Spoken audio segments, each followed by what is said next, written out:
예, 책 제목에 보면 86% 시장에 도전하라 되어 있는데 갑자기 86%라는 단어가 무슨 뜻인가가 좀 궁금할지 모르겠습니다.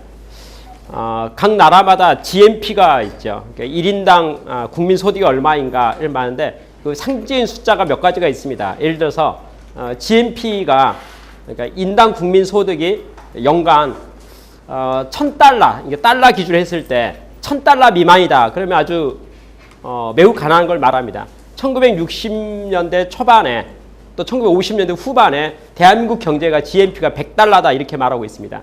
현재 북한의 경제가 매우 안 좋다고 말합니다. 그 수준이 1,000달러 정도 말하고 있습니다. 그러니까 1,000달러 그러면은 사실 매우 극빈곤층이라고 말할 수가 있습니다. 그런데 GNP가 5,000달러 정도 된다 그러면 빈민은 아니지만은 가난한 나라입니다. 그러니까 예를 들어서 자동차를 가질 수는 없겠죠. 예를 들면 자전거 타고 다닙니다. 간단한 의식주는 하고 있지만은 충분한 문명에 대한 것을 제대로 발휘할 수 없습니다. 그러면 그 한 단계 더 올려서 1,000달러, 5,000달러를 말했는데 그거 한 단계 위에 보면 10,000달러가 될 것 같습니다. 10,000달러의 숫자가 이제 개발도상국을 결정하는 숫자입니다. 그러니까 지금 뭔가 드디어 부자 되려고 노력하고 있는 거죠. 그렇지만 아직까지는 전체적으로 약한 수준이 10,000달러 수준입니다. 현재 우리 대한민국은 20,000달러 수준이라고 이렇게 평가하고 있습니다. 그러니까 10,000달러 그러면 우리나라의 경제력의 반 정도 되는 수준이 10,000달러입니다. 그 10,000달러의 가장 대표적인 용어가 개발도상 국가다. 그렇죠? 그러니까 뭔가 경제가 부흥하고 있는 그 정도로 말할 수 있습니다. 그럼 선진국은 어느 정도 수준일까요? 20,000달러로부터 시작해서 이제 시작됩니다. 예를 들면 40,000달러 이렇게 말하면 그 나라의 경제는 풍부하다고 말할 수 있게 되겠죠. 그러면 많은 경제학자들이 GNP 수준에 의거해서 전 세계를 여러 가지로 좀 나눠볼 수가 있습니다. 그 중에서 상징적으로 10,000달러를 기준으로 했을 때 전 세계 인구 중에서 10,000달러 이상의 국민소득을 가져가고 있는 나라들을 조사해 보니까 그 나라가 10,000달러 이상 되면은 그나마 먹고 사는데 지장 없고 뭐 선진국 같은 모습이 좀 되고 뭐 경제 빈곤층은 아닌 거죠. 그러나 저소득이라고 말하면은 10,000달러 이하가 되면 경제적으로 물질적으로 부족함이 있고 좀 약하다 이렇게 볼 수가 있습니다. 10,000달러를 기준해서 나눠봤더니 그게 어떻게 되냐면 86%가 10,000달러 이하의 국민소득을 가져가고 있다. 이런 의미입니다. 그러니까 86%의 숫자는 고정된 숫자는 아닙니다. 상징적으로 10,000달러 이하, 그러니까 국민소득이 10,000달러 이하인 국가들에 대해서 조사해봤더니 그 국가가 전체 전 세계 국가와 인류 중에서 인구 숫자 중에서 한 86% 정도는 경제적으로 빈곤층이다. 이렇게 이제 평가한 내용이 86%의 시장에 도전하라. 이렇게 이제 말합니다. 그러니까 86% 시장이라는 좀 바꿔서 말하면 저소득층이 있는 지역, 그러니까 가난한 나라들에게 도전하자. 이렇게 말합니다. 그러면 이 책이 우리가 어떤 시사점을 주고 있냐면요. 예를 들어서 우리나라의 은행 중에서 분석을 해봤더니 8대2의 법칙에 의거해서 은행의 이익에 끼치는 숫자가 상위 10% 또는 상위 20%가 전체 이익의 80%를 가져오고 있다는 것이 데이터로 분석이 되어졌습니다. 쉽게 말해서 우리 은행에 거래하는 고객 중에서 상위 20%가 전체 수익의 80%를 가져가는 거죠. 그러면 우리가 모든 것을 다 잘하기 어려우니까 선택과 집중이라고 말할 때 상위 20%에 집중할 필요가 있지 않겠습니까? 그래서 프라이빗이라고 해서 그런 걸 이제 특별 코너를 만들기 시작하죠. 우리가 지금 이제 비즈니스하는 관행을 보게 되면 어떻게 하냐면 선택과 집중이라는 용어 속에서 A급, B급, C급 고객을 나눈 다음에 A급에 집중합니다. A급은 숫자가 소수이지만 그쪽에서 얻어내는 부가가치나 그 기여도가 매우 높다는 거죠. 그래서 어디를 가더라도 그렇습니다. 그래서 예를 들면 뭐 비행기를 타더라도 비즈니스 클래스 그렇게 말하면 우리가 생각할 때 비행기 좌석 중에요. 이코노미 클래스보다 비즈니스 클래스가 사실은 뭐 인원도 매우 적잖아요. 그렇지만 거기에 대해서 항공사나 이런 쪽에서는 비즈니스 클래스에 타고 있는 고객들을 잘 관리하는 것이 뭐 항공사로 봐서 수익에 있어서 매우 중요하다 이렇게 생각한다는 거죠. 그러니까 우리가 알고 있는 경제 논리는 어디가 있냐면요. 모든 기업이 이익을 극대화시키려면 선택과 집중을 해야 될 것 같은데 그 선택과 집중의 영역은 어디입니까? 이렇게 말하면 전부가 뭔가 A급이고 상류층을 말하고 상위 20%를 말하거든요. 8대2의 법칙에 20%를 집중하다. 이게 이제 하나의 공식이죠. 조금 바꿔서 이렇게 말합니다. 9대1의 법칙도 있습니다. 요새는 양극화 사용이 크다 보니까 10% 정도의 상위 10%에 집중하는 것이 가장 효과적이고 효율적이다. 이렇게 말하는 거죠. 그러면 전체 모든 비즈니스의 그러니까 비즈니스의 모든 전문가들이 권하는 것은 뭐냐면 이렇게 말하죠. 당신이 돈을 잘 벌려면 선택과 집중을 해야 될 것 같은데 그것은 상위 10%나 20%에 집중해서 그쪽을 잘 관리하는 것이 바람직합니다. 이러한 가르침이 일반적이고 보편적인 가르침이라는 거죠. 거기에 대해서 이제 반론이 뭐냐면 아까 10% 20%를 뺀 나머지가 뭡니까? 85%고 80%고 90%잖아요.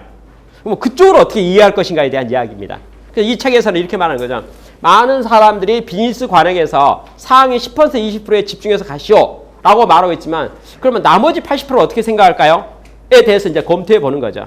그럼 그쪽도 시장이 있는 거고 그쪽 사람이 있는 거니까 그쪽에도 우리가 사업을 잘할 수 있는 방법도 있지 않겠습니까? 그럼 이렇게 말하면 좋겠습니다. 선진국형의 비즈니스는 선택과 집중해서 상위 20%에 도전합니다. 그런데 가난한 나라를 대상으로 해서도 사업을 해야 되지 않겠습니까? 예를 들면 아프리카 대륙의 가난한 나라들을 위해서 그들의 경제 발전을 돕는달지 그들의 어떤 그 필요에 가고 도와주려면 거기도 비즈니스 해야 되는데 잘못하면 8대2의 선택과 집중으로 가버리면 아프리카는 내놔버릴 수가 있겠네요. 돌보지 않을 수가 있겠네요. 들여다보지 않을 수가 있지 않겠습니까? 심지어 은행에서요. 8대2의 법칙을 적용해서 어떻게까지 하냐면 예를 들어서요. 우리가 지금 제도 중에 수수료 제도가 있지 않습니까? 수수료 제도가 뭐냐면 쉽게 말해서 이렇게 적은 금액을 가지고 은행원의 시간을 뺏어가는 사람들에 대해서는 돈을 청구하고 받겠다 그 말이죠. 근데 수수료를 인상합니다. 인상한다는 말은 뭐냐면 거기에 대해서 더 이제 은행의 문턱이 높아져 가는 걸 의미하는 거죠. 반대로요. 아까 말한 저축을 많이 하는 사람들은 특별 코너로 따로 모실 뿐만 아니라 도리어 선물도 많이 준다는 거죠. 그러면 지금 이제 은행이 이렇게 말할 수 있지 않겠습니까? 가난한 사람이 은행을 이용하려면 수수료를 내고 돈을 내가면서 은행의 서비스를 이용해야 된다. 이렇게 말해야겠죠. 반대로 부자인 사람이 은행을 이용하려면 선물 받아가면서 은행을 이용한다. 이렇게도 말할 수 있지 않겠습니까? 대우받아가면서 여러 면에서. 그렇죠? 그게 현재 은행의 관행이라면 그것은 8대2의 법칙 중에서 상류층에 집중되는 어떤 마케팅의 전략들이다. 그렇게 말하는 거죠. 그렇죠? 근데 거기에 대해서 우리가 눈을 돌려서 저소득 시장을 본다면 그쪽은 시장이 없을까요? 그쪽은 사업의 기회가 없을까요? 그쪽은 무시해도 될 만한 시장일까요? 이런 이야기입니다. 거기에 대해서 이렇게 말합니다. 그렇지 않다고 말하는 거죠. 알고 보니까 저소득층 시장이 있죠. 그러니까 가난한 나라를 대상으로 비즈니스하는 것이 훨씬 더 효과적이고 효율적일 수가 있다. 우리가 그쪽을 몰라서 그렇지 알아보면은 그것은 대단한 곳이다. 라는 관점에서 그렇다면 86%를 차지하고 있는 저소득 국가들에 대해서 우리가 연구할 필요가 있다는 거죠. 특성을 이해할 필요가 있고 그쪽을 연구하면은 그쪽에 어떤 비즈니스 기회가 있는 것인지 그리고 어떻게 사업하면 그쪽도 잘 될 수 있는 것인지 그러면 윈윈이 될 수가 있겠네요. 사업하는 사람은 사업이 잘 되고 돈을 잘 버니까 사업적으로 비즈니스의 목적을 달성할 수 있을 뿐만 아니라 그 나라는 GNP 수준이 낮은 것이 개발되고 비즈니스가 활발해질수록 또 경제소득이 올라가니까 그것은 많은 도움이 되지 않겠습니까? 그러면 요새 우리 비즈니스에서 가장 따지고 있는 것 중에 한 가지가 양극화 현상에 대해서 걱정을 많이 하고 있고 자본주의 어떤 약점에 대한 것도 단점에 대한 것도 말을 많이 하고 있는데 그럼 86% 시장을 공략하고 적극적으로 도전한다는 것은 어찌 보면 미래 시대에 있어서 매우 중요한 하나의 대안이 될 수가 있다는 거죠. 그러면 우리가 요즘에 우리 한국 사회 같은 경우에 사회적 기업이라는 용어가 많습니다. 그렇죠?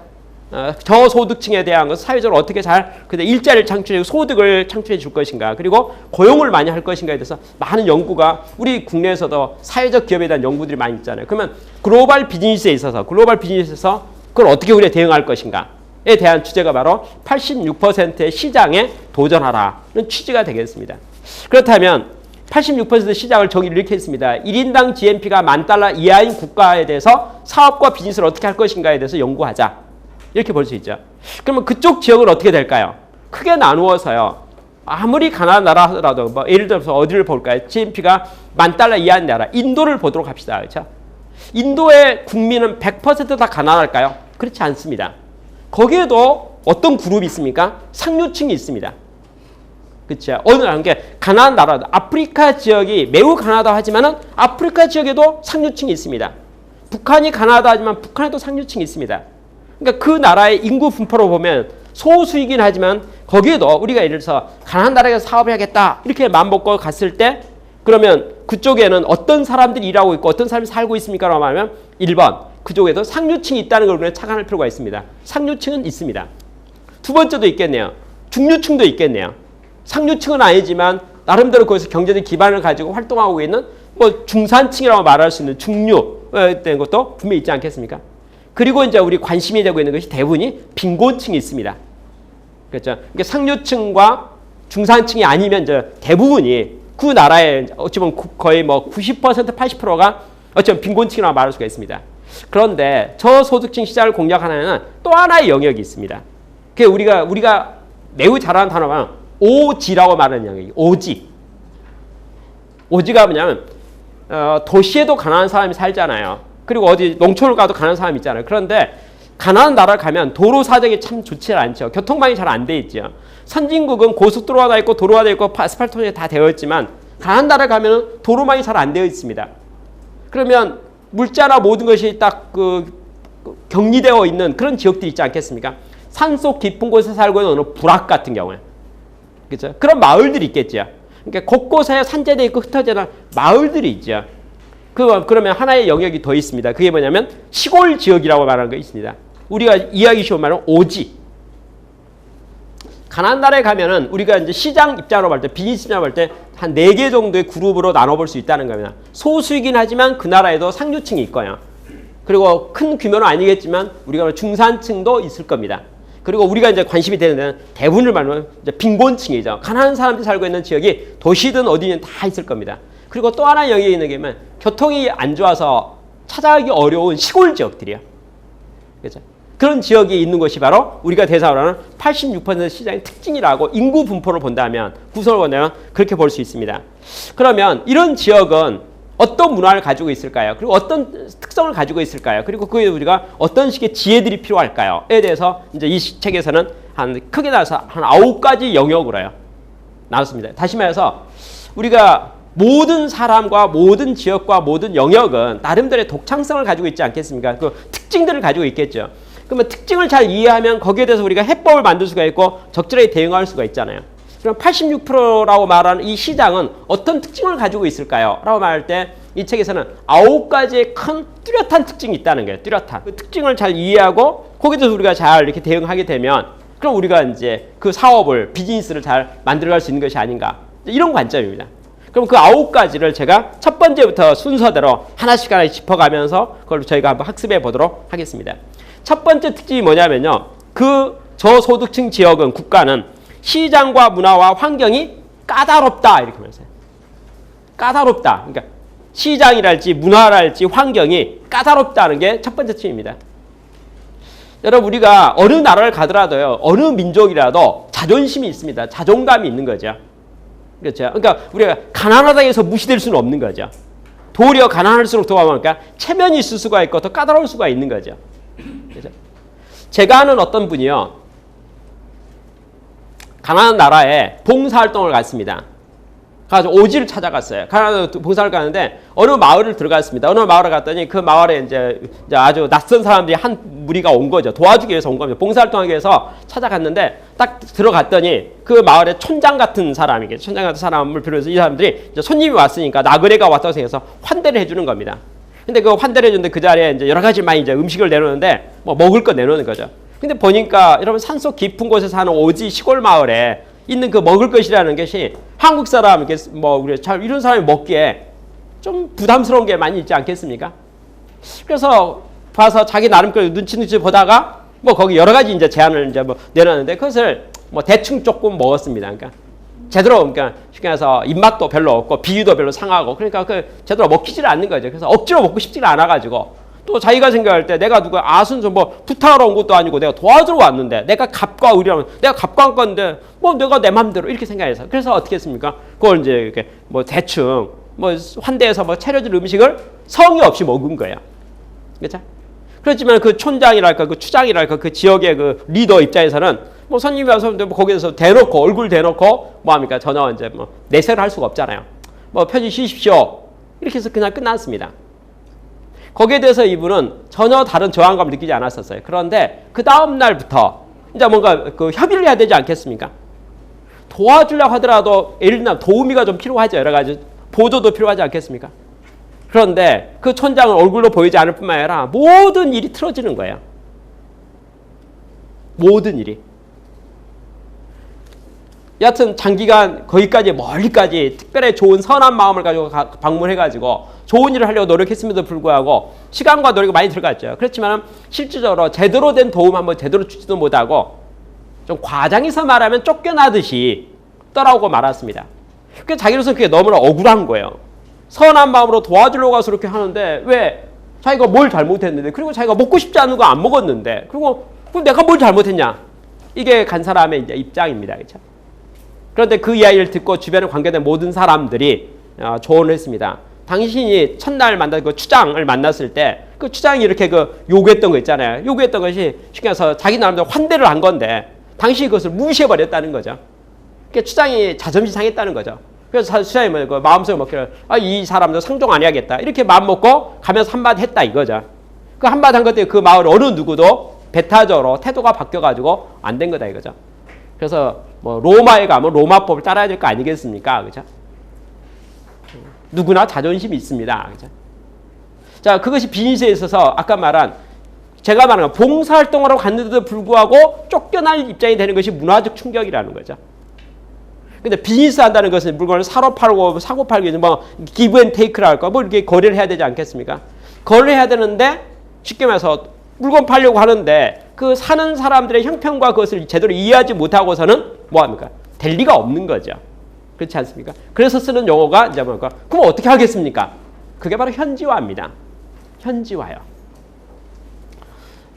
제가 아는 어느 국내 업체가 중국에 진출해가지고 최근에 실적이 매우 좋다 해가지고 신문도 많이 나오고 매스컴도 많이 나오고 뭐 나오는데 최근 성공 사례들이 많이 나옵니다. 저희가 뭐 중국에서 비즈니스를 이렇게 하는데 이렇게 성공했습니다부터 해서 많이 나와서 모든 사람들이 보고 그렇구나. 나도 그렇게 중국에 사업하면 잘 되겠구나. 등등 이야기를 많이 합니다. 그리고 교과서도 나오고 여러 많은 사례로 케이스 스타디도 소개를 많이 돼요. 그렇죠? 근데 저는 여러분에게 한 가지 말씀드리고 게 있네요. 2012년에 그렇게 잘 나가는 그 회사가 1992년부터 직원이 나가서 준비했다는 사실에 대해서요. 1992년 어떤 날이냐면요. 한국과 중국 사이에 수교가 된 날. 그리고 사실 92년부터 오늘까지면 20년이 됐거든요. 그러니까 20년 전에 그 회사는 중국에 대해서 비즈니스에 대한 목적성을 가지고 누군가를 보냈고 가서 그 사람들이 거기서 여러 가지 많은 일들을 조사도 하기도 하고 시행착오도 하기도 하고 많은 일을 거쳤습니다. 그리고 보니까 이제 드디어 뭐가 됩니까? 이래야 되겠다 하면 경험사에 나오면 노하우들이 생긴 거죠. 그래서 거기에 맞춰가지고 뭐 합니까? 이제 드디어 20년 지나서 이제 작전과 전략을 수립해서 시행하니까 그대로 딱딱딱 맞아 들어간다는 거죠.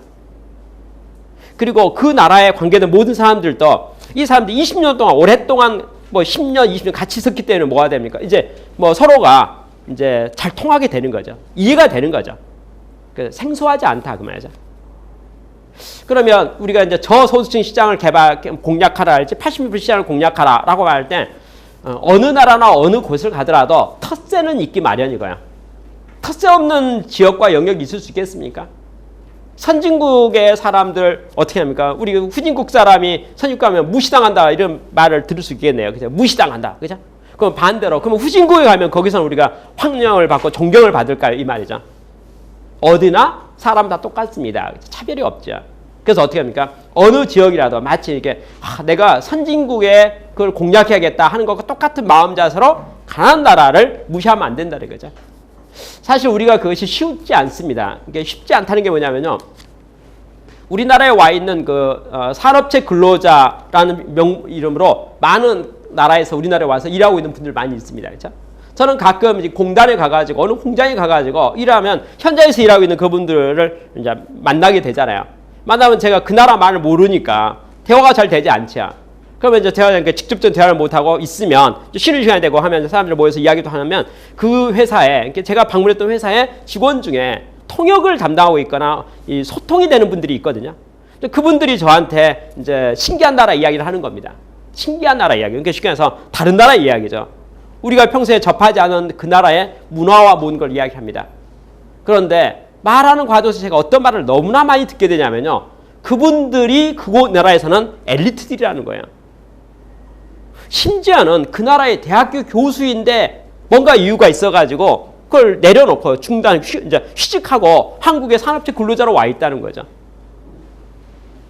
그런데 여러분 우리가 공장에 가거나 공단에 가가지고 일단 얼굴 피부색을 보고 이분은 산업체 근로자이고 노동자다 뭐 이런 느낌이 드는 순간 우리가 선입관념이 뭐가 됩니까? 존중해주지 않잖아요. 우리 마음이 그렇다는 거예요. 본능적으로 느낌상으로 그렇다는 거죠. 그런데 그러한 태도를 가지고 가난한 나라에 가서 비즈니스를 하게 되면 먹혀 들어갈까요? 이 말이죠. 그러니까 무슨 내가 한국 사람이다. 나는 잘 사는 나라에 당신들보다 잘 사는 나라에서 와가지고 당신들과 사업을 하려고 한다. 라는 어떤 태도 있잖아요. 그 태도로 사업하게 되면 될 리가 없습니다. 무슨 말이냐면 거기도 까다롭기는 선진국 시장 뚫는 거 못지않게 까다롭기는 똑같습니다. 그 말이죠. 그렇다면 비즈니스에서 이렇게 말하는 게 좋겠네요. 예를 들어서 제가 뭐 특정한 나라를 말하는 것이 별로 아름답지는 않지만 뭐 공부하는 차원에서 말해보자 했으면 어떤 사람이 가난한 나라 중에 한 나라인 예를 들어서 라오스에 가서 사업하기로 맘먹었다고 생각한다면 제가 보기에 세 가지 조건을 마음을 가지고 가야 될 것 같습니다. 첫째 1번 라오스를 사랑하는 마음이 있어야 될 것 같고요. 라오스 국민을 사랑하는 마음이 있어야 될 것 같고요. 라오스에서 평생 그 나라를 위해서 돕다가 죽어도 괜찮다는 마음을 가지고 가야지 사업이 될 거라는 말이죠. 태도가. 그러니까 라오스를 사랑하고 라오스 사람들을 돕고자 하는 마음이 있고 근데 라오스 가서 일하다가 잘못하면 죽더라도 나는 라오스를 위해서 그래서 어떤 좀 좋은 말로 말해서 소명의식이나 사명의식을 가지고 가면은 일이 풀려갈 수가 있겠지만 나는 잘 사는 사람이야. 그죠? 너희들은 가난한 사람이야. 이런 어떤 선입관념은 그런 입장을 가지고 비즈니스를 하고 될 것인가? 왜? 사람은 다 동일하고 똑같은데 누구나 다 자존심 있는데 그죠? 그러면 일단 뭐가 됩니까? 그런 마음 자세, 그 까다로움에 대해서 우리 마음속에 은근히 잘 사는 사람은 우리가 사대주의 정신이 좀 있어가지고 뭐합니까? 좀 막 우리가 위축돼 버리고요. 말도 큰 소리 잘 못하면서 가난한 사람 나라를 방문하게 되면 은근히 으쓱하는 느낌이 우리가 있을 수가 있다는 거죠. 근데 그것이 비즈니스로 볼 때 뭐라고 뭐 이 책에서 말하는 경고하는 게 뭐냐면 그 나라의 까다롭기도 선진국 까다로운 거랑 똑같습니다. 이런 말이에요. 똑같습니다. 똑같습니다. 그렇다면 어느 가난한 나라에 가서 사업을 하고 그걸 하려고 하더라도 반드시 뭐가 필요합니까? 그 나라를 문화를 이해해야 되고 역사를 이해해야 되고 그 나라의 어떤 관습들을 이해해야 되고 그 나라의 종교를 이해해야 되고 그리고 그 나라를 잘 이해하고자 하는 배우고자 하는 마음 자세가 있어야 되고 그리고 뭐 살아봐야 되는 거죠. 살아봐야 되는 거죠. 쉽게 말해 통역을 통해서 일한다. 국가적으로는 현저가 되질 않지요. 그렇죠? 그 나라 언어도 배워야 되겠네요. 그렇죠? 그리고 직접적인 이야기를 좀 해봐야 되겠네요. 그리고 그 나라의 다양한 사람을 만나보고 생활해 보면서 드디어 그 나라의 고용도 그 현지인으로서 또 직원을 하고 직원과 같이 깊은 대화를 해보고 그런 과정에서 드디어 문화가 이해되면은 드디어 이제 방법들이 나오기 시작하는 거죠. 아, 그거요. 그건 이렇게 하면 됩니다. 그렇죠? 그러니까 그거요. 그거 이렇게 하면 됩니다. 그 말이 외국 사람과 외부인 입에서나 머릿속에 나올 수가 없다는 거죠. 모든 나라는 그 나라의 문화와 전통과 관습과 많은 패턴들이 있기 때문에 되는 방법 있잖아요. 일을 풀어가는 방법을 뭐랍니까? 되는 방법을 전략이라고 합니다. 근데 저소득층 시장을 비롯해서 86% 가난한 나라에 가서 사업을 하려는 사람이 그 나라에 적합한 전략을 수립하고 일을 시행하고 살 때 우리가 알고 있는 선진국에서의 관행과 방법이 통하겠는가 그 말이죠. 통할 리가 없다는 거죠. 그러니까 결국 뭐합니까? 그 나라는 그 나라식으로, 로마는 로마식으로. 그렇죠? 거기에 대한 철저한 마음 자세가 없으면 되지 않는다는 거죠. 그러면 제가 이렇게 말하면 좋겠네요. 어떤 사람이 어느 나라에 가서 정말 일하기를 원한다면, 그리고 사업에서 뭐라고 히트앤드런으로 해서 딱 가서 3개월, 6개월 정도 딱 해가지고 물건 있으니까 다 팔아버리고 돌아오고 이제부터는 죽을 때까지 한 번도 가지 않겠다. 이런 모양이 아니고 내가 그 나라에 진출하겠다. 그리고 사업을 시작하겠다. 그리고 사업을 키워가겠다. 그리고 가급적 영속했으면 좋겠다. 그리고 그 나라의 시장 점유율을 잘 해가지고 욕심 같은 1등 했으면 좋겠고 그리고 그 나라와 같이 성장해 갔으면 좋겠다. 오랫동안. 그런 마음을 가지고 비즈니스를 할 생각이라면 뭐합니까? 그 나라를 배우고자 하는 마음 자세. 그죠? 그러니까 적어도 그 나라에 가서 살 생각을 하는 그런 마음 자세와 태도를 가지고 접근해야지 문화를 극복할 수 있는 거고. 그래서 실질적인 현지화에 대한 노력들. 그 태도가 없이는 안 됩니다. 이런 거죠. 근데 그걸 거꾸로 말하면요. 현지화란 말은 거꾸로 말하면 뭐하면 현지화 그 말을 바꾸면서 우리가 남이가 이게 되는 거네요. 현지화란 말의 뜻이. 그러니까 한국식으로 그 나라 가서 일한다는 그 말이 아니고 그 나라식으로. 그 나라식으로 일하고 거기서 저항감이 없죠. 그런데 그 나라식이 무엇인지를 알아내려면 뭡니까? 가르쳐주지 않죠. 말해주지 않죠. 그죠? 방법과 모든 것들이. 그럼 그것을 알아내려면 친구가 있어야 될 것 같고, 그죠? 충분히 서로 이해하고자 하는 마음 자세가 있어야 돼요. 배우는 자세가 있어야지 그게 되지 않겠습니까? 마츠시다 고노스케라는 분이 일본의 유명한 잘 알려진 이제 분이죠. 기업인입니다. 그분은 뭐 글을 여러 곳에 많이 썼는데 책도 많이 썼는데 그분이 항상 주장하는 단어가 뭐냐면 내가 성공한 이유 세 가지 말하는 게 세 가지가 뭐냐면 1번 자기는 가난한 집에서 태어났다는 거. 가난한 집에서 태어났다는 거. 그렇기 때문에 산전수전 다 겪어가지고 가난한 사람을 충분히 잘 이해하고 있다는 거. 그래서 가난하기 때문에 모든 걸 겪어봤기 때문에 그죠? 가난의 서름이 무엇인지 외로움이 무엇인지 다 알게 됐다는 거. 두 번째가 자기가 몸이 엄청 약했다는 거. 자기 가족들 대부분이 젊은 나이에 다 죽고 말았다는 거예요. 그래서 자기도 수명이 길 것 같지 않았을 뿐만 아니라 자기 자신의 미래에 대해서 좀 몸도 안 좋고 그래서 자기가 몸이 약하기 때문에 뭐 항상 뭘까 건강관리 있잖아요.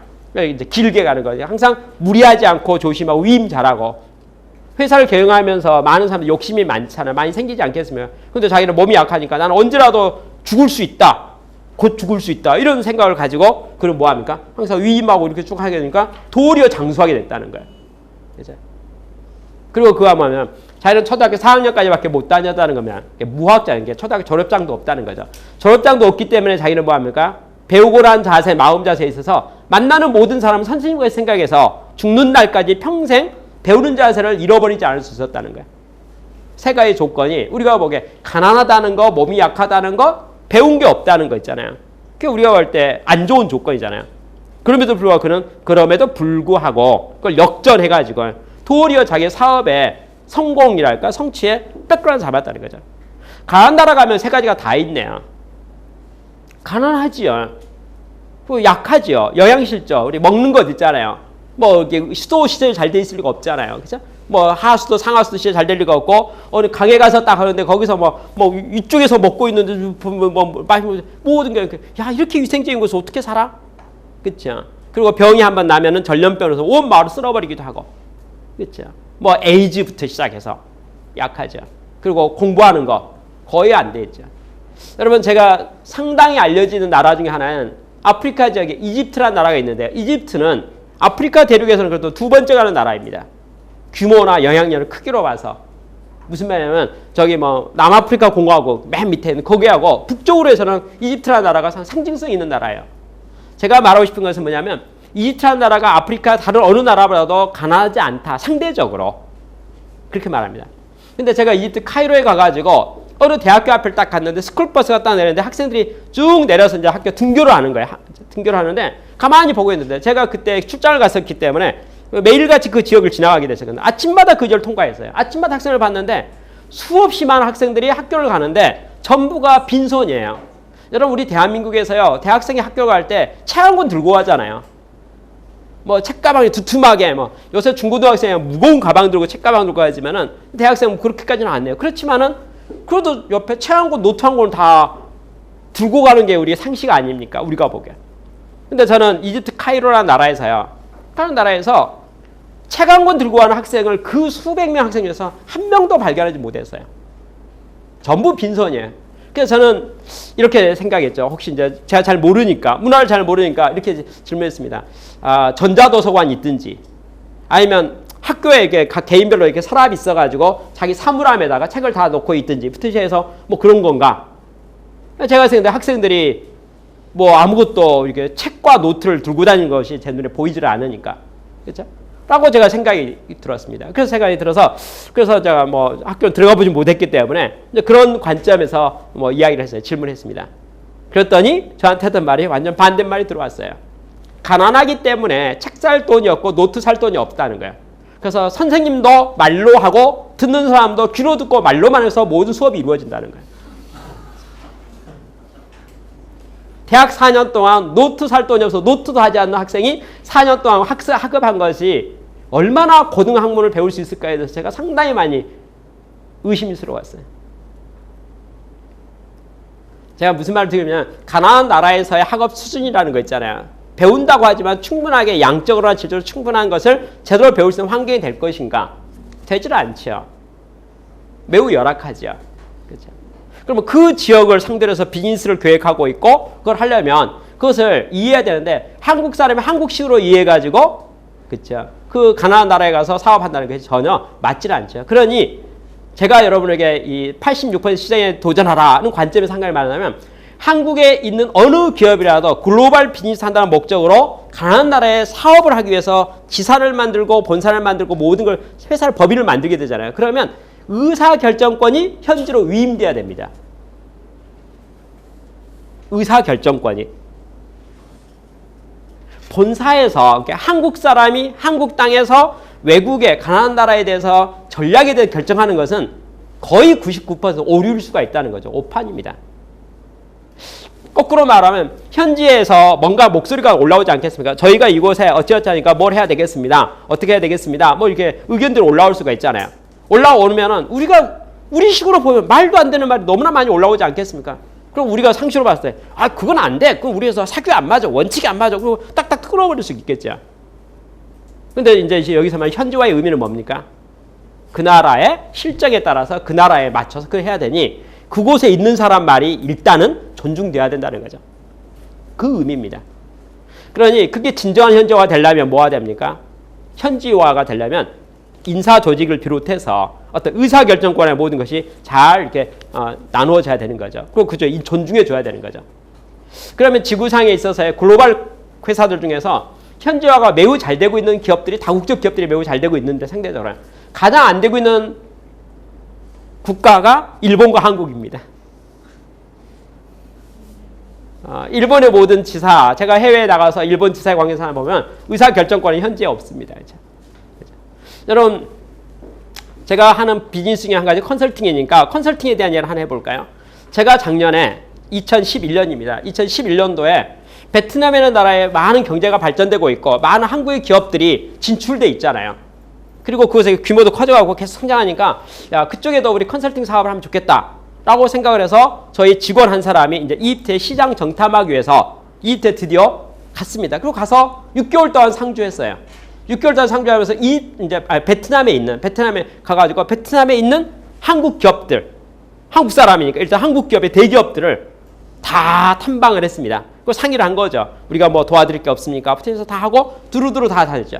그죠? 그런데 최종 결론이 레포트가 이렇게 올라왔습니다. 의사결정권이 한국 서울에 있기 때문에 베트남의 컨설팅 영업하려면 서울에서 해야 됩니다. 거기서는 할 게 없습니다. 그래서 2012년 2월 달에 연말 마무리하고 전부 철수했습니다.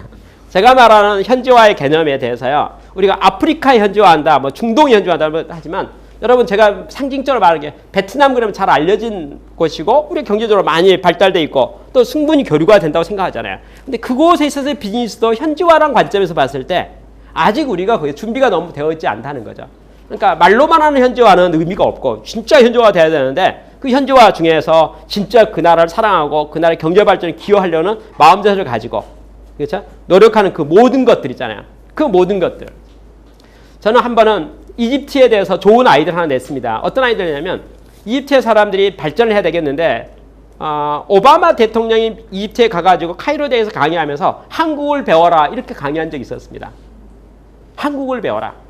그랬더니 한국에 대한 관심이 매우 높아졌어요. 저는 한국 사람이니까 또 이집트에서 제가 프로젝트를 하고 있으니까 저에게 이집트 정부들이 관료들이 한국은 어떻게 합니까? 한국은 대학교는 운영을 어떻게 합니까? 한국은 국책연구소는 어떻게 운영합니까? 정부기관은 어떻게 합니까? 또 기구들이 어떻게 되어 있습니까? 기업을 어떻게 돕습니까? 한국의 대기업들은 어떤 역사화를 거쳐서 지금까지 왔습니까? 이런 식의 질문을 너무너무 많이 하는 거예요.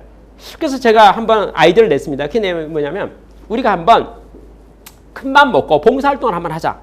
그렇죠? 봉사활동에서 제가 생각하면 우리나라의 장관은 좀 부담스럽지만 차관 하면 뭐합니까? 실무적으로 매우 경험이 많고 잘 알지 않겠습니까? 그리고 우리나라 국책연구소의 원장님들.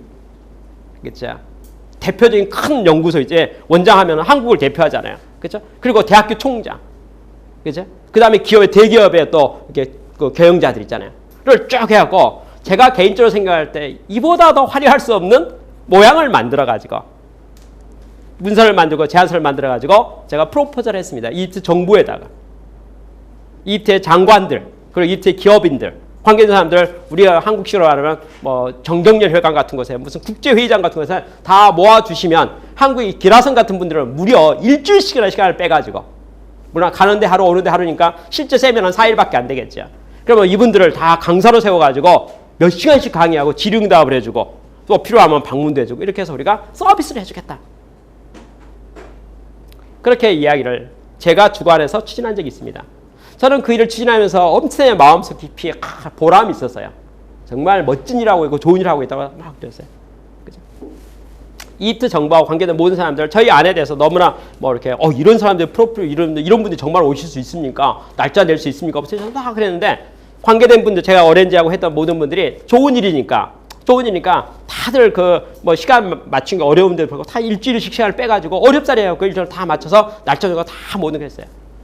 맨 마지막 날 드디어 그러니까 비행기 타고 출발하는데 저희가 요청사항이 뭐냐면요. 모든 일체의 비용을 우리가 다 자비해서 도와준 거 다 했는데 그곳에 머무르는 기간 동안에 잠자는 것과 먹는 것은 이집트 정부에서 대달라고 했는데 그 재정이 확보가 안 돼서 오지 말라는 거예요.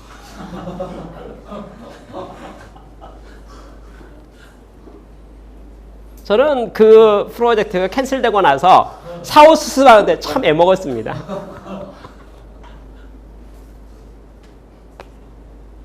가난한 나라의 상황은 상식과 다릅니다. 그러니까 제가 상식과 다른 거 뭐냐면 우리가 이곳에 생각하는 정도의 의사결정이 그대로 될 것인가에 대한 문제 있잖아요. 그렇죠? 전혀죠. 현지화에 대해서는 그 나라의 문화에 대한 많은 관습들이 다 있어야 되죠. 제가 개인적으로 한 가지 똑같은 이야기를 하나 해볼까요? 이집트 이야기를 하나 해보겠습니다. 제가 이집트의 많은 회사들을 방문하고 많은 사람들을 돕다 보니까 어떤 회사냐면 이분들을 한국에 데려와서 한번 이렇게 좀 이렇게 견학을 시켜주는 것이 상당히 효과적이겠다. 왜냐면 우리 속담에도 그 말이죠. 백문불여 일견 그러잖아요. 가서 제가 한국 이렇게 합니다. 이렇게 말한 것보다 직접 와서 이렇게 하는 게 얼마나 좋을까라고 생각을 해서 이렇게 프로젝트를 만들었습니다. 그리고 이 정부와 상의하고 등등 해가지고 드디어 좋은 아이디어라고 생각해서 이집트 정부에서 적극적으로 했어요. 그래서 저희가 돈을 들이고 비용을 들여갖고 이집트의 그 중앙지에다가 전면 광고가 있냈어요. 그래서 이집트 전역으로부터 사람을 모집하고 선발하고 그리고 경쟁률도 매우 높았어요. 선발해서. 그래서 드디어 앞으로 저희 생각에 뿌듯한 마음이 있었습니다. 이분들이 한국 와서 보고 돌아가면 다 나름대로 자기 있는 영역 속에서 여러 잘 하지 않겠습니까? 본 게 있으니까. 그렇죠? 그래서 아주 선한 뜻을 가지고 다 했어요. 이집트 정부에서도 저희가 했던 어렌지 된 것에 대해서 너무 기뻐했습니다. 왜냐면 대한민국의 대표적인 자동차회사, 대표적인 전자회사, 붙으셔서 한국을 대표하는 기업들 있잖아요. 다 어렌지 스케줄 다 하고. 그리고 또 대학교에 가가지고 대학교에서 또 교육도 받고. 그러니까, 그리고 서트, 학교 이름으로. 이 사람 수료증도 주고. 여러 가지 모여서 제가 보기에 너무 마음에 드는 프로를 다 만들었습니다. 이집트 정부에서 이렇게 말했습니다. 이 프로가 너무나 좋기 때문에 당연히 정부에서 지원해 줘야 되겠습니다. 그렇죠? 그래서 이집트 정부에서 지원해 준다 해서 다 하고 해서 드디어 저희가 비용을 들여가지고 비용을 들여서 이제 후불로 돈을 받기로 하고 일단 돈이 얼마 들어갈지는 봐야 되지 않겠습니까? 그래서 저희 돈으로 그 인원을 전부 비행기를 태워가지고 한국에 와서 그리고 일정대로 스케줄대로 전국을 다 돌아다니면서 견학도 하고 대학교 가서 강의도 하고 또 숙식도 하고 먹고 자고 다 하고 그렇게 해서 연수 프로그램을 성공리에 완수하고 맨 마지막 시간에 대학교에서 서트 딱 이렇게 증정식도 하고 그래서 아주 멋있게 프로젝트를 다 하고 돌아갔습니다. 그리고 이집트 전국에 다 흩어졌죠. 흩어졌는데 이제 저희가 이제 돈을 받아야 되니까 이제 그 보고서 있잖아요. 결과 보고서를 내가지고 일일이 됐으니까 비용 이만큼 들었고 사전에 예산 잡은 게 있는데 예산과 똑같은 금액이 약간 그래서 그 금액을 청구를 딱 했는데 이집트 정부에서 이렇게 말하는 겁니다. 참석한 사람들의 확인서 있잖아요. 참석한 사람 확인서. 그러니까 내가 가서 좋았습니다. 여하튼 내가 참가했습니다 하는 그 명단 있잖아요. 인원수가 나와야 되니까 예산이 나니까 몇 명이 가서 이렇게 했다 하니까 몇 명이니까 비행기 싹도 몇 명이잖아요. 그렇죠? 그러니까 명이 돼야 되니까 그 관계 참석자들 있잖아요. 참석자들의 소감문 있죠. 그게 다녀와서 참 좋았습니다. 그리고 사인하고 이제 내가 이거 참여해서 참 나에게 유익했습니다. 라고 하는 확인서. 그걸 다 받아야서 그걸 첨부돼야지 돈이 집행될 수 있다는 거예요. 그렇죠? 여러분 들어보면 이해는 되죠. 무슨 말인지 이해되죠. 그러니까 쉽게 해서 연수 프로그램이 성공리에 다 끝났고 또 맨 마지막 시간에 소감 발표도 다들 그냥 감격스러운 소감 발표 다 하고 제가 생각할 때는 매우 잘 됐고 그죠? 잘 됐어. 나중에 행정처리하기 위해서 그렇게 청구했는데 이제 드디어 접수 이제 서류를 받잖아요. 근데 그 멤버들이 어디를 하겠습니까? 이집트 전역에서 왔잖아요. 그 확인서 취합되는데 12달 걸렸습니다. 그게 한국 사람 빨리빨리 이런 한국 사람의 기준으로 봤을 때 이해가 됩니까? 우리 한국 사람은요 이메일도 있기도 하고 팩스도 있고 그렇지? 한국 사람 스타일과 성격으로 보면은 그건 일주일 일감도 안 되는 거죠. 급하게 서두르면 그렇잖아요. 뭐 3, 4일이면 그러세요.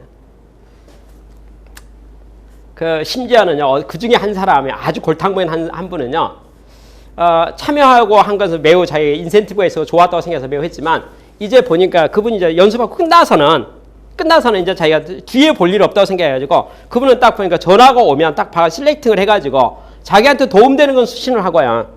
도움되지 않는 것은 전화를 안 받는 것 같아요. 그래서 저희 쪽에 전화를 하니까 저희 쪽에 관계자 전화를 딱 되니까 자기하고 관계 없다고 생각해가지고 아예 수신을 안 하는 거예요. 전화를. 그러니까 전화해서 독촉을 해야 되는데 전화를 고의성을 가지고 안 받는 거야. 그래서 어떻게 통화가 됐느냐. 그 사람이 친한 친구를 찾아내가지고 친구를 통해서 연락해서 드디어 커뮤니케이션 확인서 그렇죠. 그렇게 통화가 되는 지경이고요. 그리고 우리가 말하는 팩스 이런 거 있잖아요. 그 용어서 우표를 시켜서 우체통에 넣어가지고 보내야 된다는 거죠. 근데 그 프로세스라고 하는 것이 이집트는 땅이 넓잖아요. 거기 시골로부터 제가 가끔 그 이야기를 가만히 들으면서 뭐냐면 옛날에 우리 조선시대 때 저기 어디 남도의 어느 지역에서 서울 한양까지 오려면 걸어서 와도 한 달 걸리고 왕복하면 뭐 서너 달 걸렸다. 그렇죠? 뭐 그런 느낌을 그대로 제가 받았어요.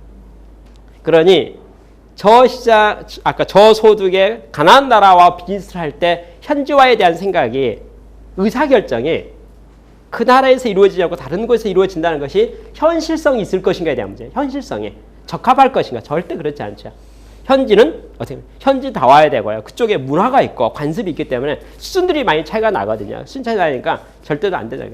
그래서 첫 번째가 뭐냐면 가난한 나라를 할 때 그 나라의 문화, 그렇죠? 그 나라의 상황들에 대해서 이해도가 있어야 되고 그리고 그 나름대로의 까다로움이 있다는 것을 알고 대응해야 하는 것이 맞습니다. 그렇죠? 그러니 그렇게 생각하고 간 사람은 아예 그렇게 생각하고 맘먹으니까 일이 순조롭게 갈 수가 있겠죠. 그렇게 생각했으니까 그런 생각하고 그렇게 일하니까 문제 갈등이 안 생기겠죠.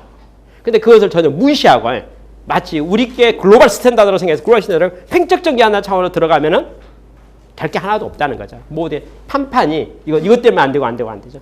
그러면 그때 쓰는 단어가 뭐라고? 까다롭다 이렇게 말하는 거죠. 까다로운 게 아니고 원래 그런 거죠. 그 나라는 그렇게 하는 거죠. 그 나라는 그렇게 살아왔고 지금도 그렇게 살고 있고 당분간 그렇게 살 거죠. 그렇죠? 우리가 보기엔 까다로운 거죠. 그쪽 현지화의 관점에 와서는 자연스러운 거고 그쪽에 동화돼서 로마에 가서는 로마식으로 그런 말과 똑같다고 생각할 수 있습니다. 그 점에 대한 게 첫 번째 말입니다. 두 번째가 있는데요. 아주 멋있는 이야기입니다. 잘 들어보시기 바랍니다. 선진국으로 이민 가는 사람이 많다 이 말이에요. 선진국으로 이민 가는 사람이 많다. 이게 어떤 의미냐면요. 가난한 나라 모든 나라 사람들은 그 나라가 경제적으로 좀 잘 됐으면 좋겠으니까 어떻게 하면 출세할까 하는 수단 중에서 인접한 부자 나라 있잖아요. 쪽으로 어떠한 모양으로다. 젊은 청년은 유학생을 심으러 가기도 하고요. 그리고 일자리를 찾아서 여하튼 어떻게 합니까? 많은 사람들이 이렇게 떠나온다는 거죠. 이게 선진국에 간다는 겁니다. 그럼 그걸 잘 이해해야 된다는 게 뭐냐면요. 자, 한번 볼까요? 일단 예를 들어서 한국에 와 있는 산업체 근로자를 한번 예를 들어서 봅시다. 그분이 어느 가난한 나라에서 왔다 와서 A국에서 왔습니다. 그분은 자기 수입의 100%가 A국으로 갈 확률이 매우 높지요. 그렇죠? 그러니까 그 나라를 위해 쓰는 거죠. 그러면 요새 많은 비즈니스가 뭐가 있냐면요. 이게 있지 않습니까? 물건은 여기서 파는데 한국에서 내가 우리를 파는데 배달은 현지로 배달하는 프로세스가 있을 수 있어요. 그렇잖아요.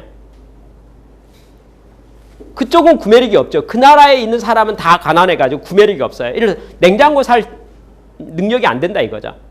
그렇죠? 냉장고 살 능력이 없어요. 근데 그 나라에 냉장고 공장은 있을 수가 있어요. 도시에. 근데 판매를 해야 되는데 소비자가 물건을 사야 될 사람이 냉장고 살 여건이 안 되는 거예요. 근데 그 마을의 가족 중에 한 사람이 선진국에 가서 산업체 연수생이 있든지 이민을 갔든지 일가 친척 누가 선진국 가서 살고 있다 이거죠.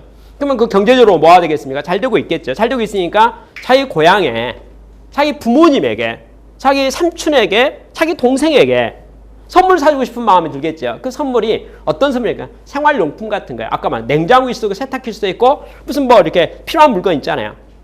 그 물건이 뭐냐면 그 나라 가서 선진국 회사가 팔고 싶은 물건들. 그렇죠? 그러니까 이게 두 번째 이렇게 일사로 선진국으로 이민 가는 사람이 많다 이 말의 의미가 뭐냐면 가난한 나라 가서 이제 팔라고 보니까 그거 소득이 없어요. 그거 살 사람이 없는데 그 물건 비싼데 어떻게 팔아요? 그거 하나 10만 원인데 내가 알아보니까 그 연봉이 10만 원이라는데 그렇죠? 어떻게 입고 사겠어요? 그거 못 팝니다. 시장 없습니다. 그런데 뭘 말하냐면 그 가족의 일가 친척 누가 한 사람이 선진국 가서 돈 버는 사람이 있으니까 이 사람에게 팔면 그쵸? 물건은 거기서 주는 거죠. 그러면 선진국으로 이민 가는 사람이 많다. 선진국으로 이동한 사람이 많다. 선진국에 누군가 일가처에 가 있다. 그 말은 뭐냐면 선진국에 와 있는 그 나라 사람에게 물건을 팔면 그쵸? 돈은 여기서 받는 거죠. 선진국끼리 이제 거래를 하는 거죠. 근데 선진국에 와 있는 가난한 나라에서 온 모든 사람들을 상대로 해서 마케팅을 하는데 당신 가족에게 이런 거 필요하지 않습니까? 그런 프로세스들이야. 그 비즈니스가 엄청 크다는 거야. 그러면 일은 이렇게 되는 거죠. 쉽게 해서 실제 그 메커니즘을 잘 들여다보면 뭐가 되냐면 실제 선진국에서 사업하는 거죠. 다만 시장과 대상을 마케팅 대상을 누구로 삽니까? 선진국에 있는데 외국인 그 나라에 와 있는 외국인들을 대상으로 해서 와서 그 나라 그런데 뭘 목적으로 해서 합니까? 자기 원 고향인 나라를 어떻게 도울 것인가 하는 관점에서 그것을 이 책에서는요 전문 용어로 해서 반추경제 이렇게 써요. 반추경제. 그러니까 반추경제라는 말의 뜻이 뭐냐면 아까 말한 이게 우리 3쿠션 하는 거예요. 쉽게 해서 돈은 여기서 거래하고 물건은 현지에서 거래되고 그렇죠. 우리가 이제 납부 대행해 주는 거죠. 우리 사주는 거죠. 요새 우리나라에도 이런 시스템 있잖아요. 예를 들어서요. 자기 친부모님 핸드폰 전화 요금 있잖아요. 대납 제도가 있잖아요. 예를 들어서 아들이 뭐 할 수 있습니까? 자기 부모님 있잖아요. 부모님의 전화 핸드폰 선물해 드린 거죠. 단말기 사드렸습니다. 그리고 신청해 가지고 내가 이제 그 요금 청구서 나한테 오는 거예요. 내가 돈 내는 거예요. 내 자동 통장에서 자동 나가는 거예요. 그럼 부모님 입장에서는 저기 아들 그렇잖아요. 자기 아들 구자에서 돈 나가는 거니까 또 선물 받은 거예요. 아버님 맘대로 이렇게 휴대폰이나 핸드폰을 만들어 쓰신다 이거죠. 그런 제도가 우리가 있잖아요. 예를 든다면. 그런 제도 비슷하게 그러면 이 반추 경제 시스템들을 비즈니스 모델로 만들 필요가 있다는 거죠. 예를 들어서 은행들까지서 현지 은행과 여기 은행이 서로 제휴를 하는 거죠. 그렇죠? 현지 공장과 이 공장이 서로 제휴하는 거죠. 그러니까 모양이 뭐니까 여기서 일해서 번 돈으로 여기서 물건을 사는데 그 물건의 수령자가 그 나라 가난한 나라의 관계자들이 될 수 있도록 하는 비즈니스를 연구해서 만들면 윈윈이 된다는 거죠. 물건은 그 나라 파는 거죠. 대신 이제 그 나라 돈은 누가 냅니까? 그 나라의 엘리트들이 선진국에 와갖고 이민 왔든지 뭐 와가지고 돈 벌고 있는 사람들이 돈을 납부해 주는 거죠. 그런 경제가 가난한 나라를 돕는 데 매우 많아지고 있는데 그게 시장이 적지 않고 규모가 매우 크다는 거예요. 그리고 실제 그 인원수가 적어 보이지만 실질적으로 뭐 합니까? 그게 그 나라에 미치는 경제적인 영향력은 절대 무시해 못 한다는 거죠. 자, 예를 들어서 한 가지 예를 간단히 들어볼까요? 우리나라에 와 있는 산업 연수생 이렇게 말했는데 예를 들어서 한국에 와 있는 어느 나라를 말해볼까? 몽골이라는 나라를 말해봅시다. 몽골이라는 나라에 인구가 있을 거고 그 인구 중에서 한국에 와서 일하고 있는 분들이 있죠. 뭐 이민까지 온 건 아니지만 산업 연수 와서 일하고 있는 분들. 그분들이 보내주는 그 몽골에 보내준 수입 있잖아요. 그 수입이 몽골이라는 나라의 전체 국민 소득 또는 뭐 이렇게 소득 있잖아요. 이게 부가치 차지하는 비율이 몇 %라고 생각합니까? 와 있는 인구는 1%가 안 되지만 많지 않죠. 우리나라에 뭐 몽골 그 근로자가 많겠습니까? 많죠. 와 있는 인구는 1%가 안 되지만 국민 소득에 국가 소득에 기여하는 바가 10%가 넘는다 이거죠. 그러면 뭘 생각하죠? 한국에 와 있는 몽골 사람을 우리가 어떻게 비즈니스 관점에서 잘 도와서 그렇죠? 번 돈을 쓰는 거죠. 그렇지만 혜택은 몽골 현지에서 버는 거죠. 그걸 반추 경제. 그러니까 가난한 나라를 돕는 데서 가난한 나라가 우리가 그 완전 분리돼 있지 않다는 세상이 다 이렇게 그 지구촌화돼 있어서 가난한 나라에서 그 나라 안에서만 다 아까 현지화 그럼 가서 그곳에서 이렇게 말하는 거잖아요. 근데 이제 또 하니까 선진국과 끊어질 수 없는 관계가 있다는 거죠. 근데 그 중에 한 가지가 뭐냐 가난한 나라에 많은 사람들이 선진국으로 이민 와 있는 사람들도 많고 많이 이렇게 있다는 거죠. 그러면 거기에 대해서 뭐 합니까? 많은 걸 생각할 수 있는 거죠. 제가 전문 용어가 아니라서 애매하긴 한데, 우리 쓰는 말, 쓰리 쿠션 이런 말 있잖아요. 그죠? 그러니까 이게 돌아서 하는 거죠. 그 현지에서 되는 것이 아니고. 북한이 경제적으로 매우 어렵다고 합니다. 그래서 아직 남북 간에서 직접적 교역이나 직접적 행위들이 여러 가지 정치적인 문제도 있고 등등해서 원만하지 않습니다. 그렇죠? 근데 한국 사람이 중국에 가는 것은 전혀 문제가 없습니다. 그리고 중국에 가면 중국 국적을 가지고는 우리 민족이 있죠. 조선족 동포가 있습니다. 그렇죠? 조선족 동포는 한국과 남한과의 관계가 모든 게 원만합니다. 모든 비즈니스나 모든 거래가 모든 것이 다 잘 막힘이 없습니다. 잘 통하게 돼 있죠. 그런데 제가 조사해 보니까 남북 이산 가족 숫자가 상대적으로 크진 않지만 중국 조선족의 그 북한과의 관계성 있잖아요. 일가친척 관계가 거의 100%다 연결되어 있습니다. 그러면 이렇게 할 수 있죠. 우리가 정말 북한을 잘 경제적으로 가난한 사람들 돕고자 하는 마음이 있다면, 직접 도울 수가 없다면 누굴 통해서 하면 조선족과 잘 상의해가지고요. 그분들은 북한과의 관계가 자유왕래가 가능하니까 국적도 중국 국적이고, 예를 들어서요. 그러니까 우리가 조선족을 잘 도와서 북한을 돕게 하는 목적성을 가지고 잘 도와서 상의를 하면 방법과 프로세스가 나오지 않겠습니까? 그럼 그들이 돕는 거죠. 그러니까 객관 돕는 건 조선족이 북한을 돕는 거죠. 우리는 조선족을 돕는 거고. 그렇죠? 그럼 북한을 실제로 우리가 한 달이 거쳐갔지만 돕는 건 다 똑같은 거죠. 반축 경제가 그 나라의 가난한 나라의 경제적인 걸 도와주겠다는 게 목적성은 동일한데 어떻게 도울 것인가 하는데, 물건 만들어 팔아야 되겠는데 살 사람이 소득이 없으니 그럼 누가 돈을 대신 내주면 되지 않겠습니까? 내줄 수 있는 사람이 누군가 보니까 그 가난한 나라의 선진국으로 이민 온 사람들이나 공부하러 온 사람이나 활동하고 있는 사람들이 매우 일가친척이 많다는 거죠. 그러면 그것을 하나의 경제권으로 엮어서 우리가 충분히 그것을 다 차지하게 되면 여러 가지로 많은 것을 볼 수 있고 할 수 있는 것이 아닌가 이렇게 생각하는 거죠. 그렇죠?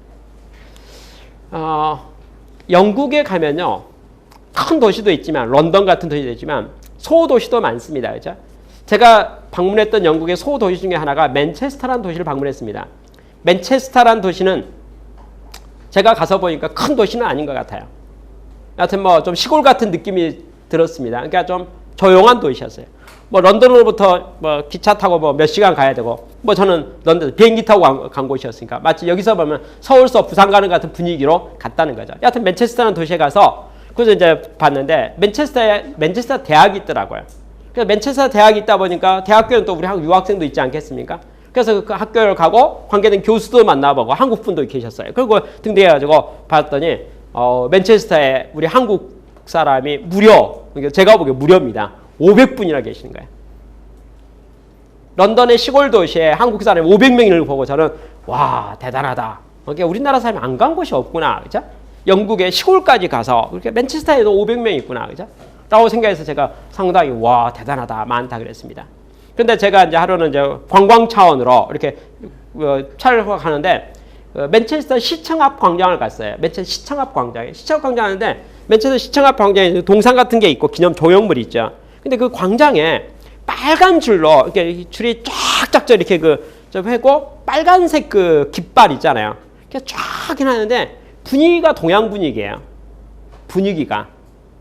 우리가 무슨 그러니까 망국 박람회 이렇게 쫙 여하튼 줄 해놓고 이렇게 딱 하는데 이미지가 분위기가 동양적이어서 이게 뭔가 이렇게 생각해서 가만히 이제 보니까 뭔가 느낌이 이렇게 무슨 말이냐면 맨체스터답지 않다 그 말이에요. 그 분위기가. 이게 뭐지? 누가 이걸 하지? 이게 뭘 기념하나? 그렇죠? 그래서 제가 이제 맨체스터 관계된 사람에게 물어봤죠. 이게 뭐예요? 무슨 특별히 기념일인가요? 무슨 행사하나요? 이게 뭘 이렇게 했어요? 그랬더니 이렇게 말해요. 맨체스터에 거주하고 있는 중국 사람들의 구정, 설날이에요. 설날을 기념해서 맨체스터 시에서 맨체스터에 거주하고 있는 중국 사람들을 위해서 이렇게 명절 기분 나게 하려고 일부러 꾸몄다는 거예요. 어쩐지 동양식이고 어쩐지 모양이 좀 그래서 그런 거 했더니 그래서 제가 그랬죠. 맨체스터에서 중국 분들이 참 많나 보죠? 이렇게 물었습니다. 그래서 예, 많습니다. 그래서 몇 분이나 돼요? 제가 마음생각 할 때 우리 한국 분이 500분이라고 했으니까 곱하기 몇 배 할까? 2배? 1000명. 우리나라는 경제적으로 좋으니까 맨체스터 대학에 유학생이 많이 갔잖아요. 중국 우리보다는 가난하잖아요. 그러니까 이거 보니까 학교밖에 없으니까 이게 유학생도 많지 않을 것 같아요. 제 생각에. 그러면 우리가 500명이니까 50명일까? 100명 될까? 그런 생각을 쭉 했어요. 그랬더니 답하는 사람이 예, 적어도 5만 명은 되는 것 같습니다. 여러분 저는 영국의 시골 도시인 맨체스터에 거주하고 있는 중국 사람이 5만 명이 넘는다는 사실을 가서 보고 많이 놀랐습니다. 그러면 잘 보세요. 영국에 있는 사람이 중국에 비즈니스를 하려면 중국까지 와가지고 장사하고 하는 것이 쉽지 않을 수 있잖아요. 그렇죠? 근데 맨체스터에 살고 있는 5만 명의 중국인은 뭔가 하고 있지 않겠습니까? 뭐 하는지 제가 조사 안 해봐서 모르겠지만 유학생도 있을 것 같고 5만 명이 살고 있잖아요. 근데 5만 명, 영국에서 살고 있는 중국인은 아무래도 경제의 모든 면에서 뭘 하고 있는지 모르겠지만은 여하튼 넉넉하겠냐고 살고 있지 않아요? 근데 그분들의 일가 친척이 중국 전역에 다 있을 거잖아요. 5만 명의 가족이 이렇게 다 있겠죠. 그 중에 가족 중에 북경이나 상해까지 대도시 살고 있는 부자도 있을 수 있겠죠. 그렇지만 우리가 알지 못하는 어디 시골 지역에 그 지역 사람도 와 있지 않겠어요? 그러면 뭐 할 수 있습니까? 내가 영국 사람입니다. 선진국이다 그 말이죠. 영국 사람이 영국에서 맨체스터에는 5만 명을 대상으로 해서 비즈니스를 하고 물건을 파는데 뭐라 합니까? 효도 관광, 효도 선물 있잖아요. 그렇죠? 가족을 돌보는 거. 쉽게 말해서 여기서 구할 수 있는 물건들 있잖아요. 물건들 이거 부모님들이 필요할 것 같은데요. 친척들이 필요할 것 같은데 필요하지 않습니까? 그 현재 이런 거 내가 부르는 거 없다던데 이거 사서 보내주면 좋지 않아요? 그렇죠? 저희가 택배비랑 저희가 다 부담해 줄 테니까 그렇죠? 그렇잖아요. 그래서 장사는 영국서 거래하는 거죠. 내부 거래하는 거죠. 그 모양으로 봐서는 이제 배달해 주는 거네요. 어디까지? 중국까지 배달 주는 현지 배달 다 해주는 거네요. 근데 그 물류를 이제 거기서 사서 그렇게 하는 것은 별로 경제적으로 볼 때 물류비라 볼 때 효율적이지 않으니까 뭐 하든가 생산은 생산대로 그죠? 계약이 돼서 영국에 관계된 회사 중에 중국에 공장 없는 회사가 어디가 있겠습니까? 그죠? 그건 중국 현지에서 만든 물건을 중국 그 아까 돈을 저기서 받았다 하니까 배달해 줄 수 있는 거죠. 그렇죠? 그러면 제가 맨체스터에 5만 명을 했으니까 영국에 거주하고 있는 중국인의 수가 얼마나 많겠습니까? 그렇죠? 그게 뭐라고 반추 경제라고 해요. 그러니까 반추 경제의 이미지가 뭐냐면은 가난한 나라에 가서 물건 팔아야겠다고 생각하는데 돈 낼 사람이 없으면 어떻게 하겠습니까? 선진국에 와 있는 그 나라 사람들을 대상으로 해서 사업을 하면 돈은 선진국에 있는 사람이 돈을 내고 물건은 가난한 나라에서 소비가 되고 그렇죠? 그런 프로세스를 우리가 연구해야 될 것이 아닌가 하는 것이 선진국으로 이민하는 사람이 많다라고 하는 내용입니다. 그 다음에 나와 있는 것이 시장이 분할되었다. 시장이 분할되었다. 이 말이 뭐냐면요. 아주 쉬운 말로 한마디로 딱 설명하면 중국이라는 나라는 우리는 차이나 한 나라로 말하고 있지만 사실은 중국은 한 30개 정도의 성으로 이루어져 있고 각 성마다 문화가 너무 달라서 과장해서 말하면 31개 국가다 그 말이죠. 31개 국가다. 그러니까 사실은 뭐야? 비즈니스를 하는 데 있어서 그래서 나는 중국에 진출했습니다. 이 말이라는 것이 너무 어색하고 나는 중국의 북경에 진출했습니다. 이게 맞는 말이죠. 나는 중국의 상해에 진출했습니다. 이게 맞는 말이지. 중국 진출했습니다. 이게 너무 제가 중국에 3년 살아봐서 아는데요. 이렇게 하면 그 말이 맞지 않고 저는 중국의 어느 청도에서 3년 살아봐서 청도를 이해하고 있는데 이게 맞는 말이죠. 그죠? 이게 이제 분화의 이야기예요. 문화가 매우 다릅니다. 북방 지역은요, 중국을 놓고 예를 들면 중국의 북방 지역은 추운 나라이기 때문에 추운 나라에 맞는 문화들이 있어요. 예를 든다면 술을 마시다 고량주 같은 거 있잖아요. 그런 것을 잘 마신다 이거죠. 반대로 저기 상해 밑에 남방으로 오잖아요. 심천이나 이쪽 지역에 오면 그건 더운 나라가 되니까 거긴 또 술 마시는 문화가 북방하고는 다르다 이거죠. 그럼 어떤 사람이 내가 중국 가서 비즈니스를 하는데 술에 대해서는 이렇게 뭐해서 말하잖아요. 예를 들어서 그 말이 동북 삼성에서는 딱 맞는 말이겠죠. 그 동북 삼성에서 그 비즈니스 하는 사람은 딱 맞는 말이겠죠. 근데 그 사람이 상해나 심천 가서 일하고 보면 같냐 이거죠. 같지 않죠. 심지어는요, 중국을 예를 들어서 중국만 놓고 중국의 어느 한 성에서 이루어지는 모든 법률이 그 성에 국한되는 법률이 너무나 많거든요. 그럼 예를 들어볼까요? 한국의 A라는 기업이 중국의 천진에 진출했다고 가정합시다. 공장을 세웠어요. 근데 알고 보니까 우리 시장이 저 밑에 상해 쪽에 시장이 많은 거예요. 그러니까 우리가 잘못 들어왔어요. 천진으로 들어올 게 아니고 상해로 갔어야 되는데 잘못 들어왔어요. 그럼 우리가 이제 공장 이전을 하려고 합니다. 신천에 이게 뭐 천진에 있는 공장을 상해로 이전하려고 합니다. 그럼 프로세스가 어떻게 되는 줄 압니까? 천진에 있는 공장은 폐업 신고를 해야 되고 여기는 새로 진출 계획을 해야 돼요. 한국은 그렇지 않죠. 우리는 한 나라니까 그냥 주소 이전만 하면 도리어 수도권 이전, 수도권 이렇게 지방 이전 그다음 더 혜택도 주고 막 하지 않아요. 서로 협력도 잘 되죠. 중국은 그렇지 않습니다. 중국은 쉽게 말해서 그 페널티가 존재하는데 당신들이 온다고 해서 우리가 땅도 주고 뭣도 다 혜택 줘도 당신들 폐업한다 하니까 이제 벌금 물으라고 그러는 거야. 그 다음 준 혜택 있잖아요. 그걸 다 물어내야 돼요. 그렇죠? 그리고 이전이라는 게 불가능해요. 이전은 없고 이건 폐업이고 저기는 새로 진출이에요. 프로세스가. 그러면 그게 한국 사람으로서 이해가 되겠습니까? 아니 차이나인데 같은 중국인데 내가 중국에서 주소 있으면 왜 그게 안 된다는 말이냐. 그죠? 그게 말이 안 되죠. 근데 현실은 어떻게 됩니까? 그 나라는 시장이 너무너무 다르다는 거예요. 영역이 다르고 저게. 그러니 우리가 뭐 하면 글로벌 브랜드라는 용어 있잖아요. 그거로 내가 이것이 한번 먹혔으니까 먹히겠다. 안 맞죠? 안 맞습니다. 무슨 말이냐면 코카콜라라는 글로벌한 브랜드가 중국에서 광고를 하는데 여러분 특별한 사항을 하나 설명해볼까요? 상해나 북경이나 심천 같은 큰 도시에서 코카콜라 광고할 때는 스마트하게 광고합니다. 멋있게 광고합니다. 산뜻하게 광고합니다.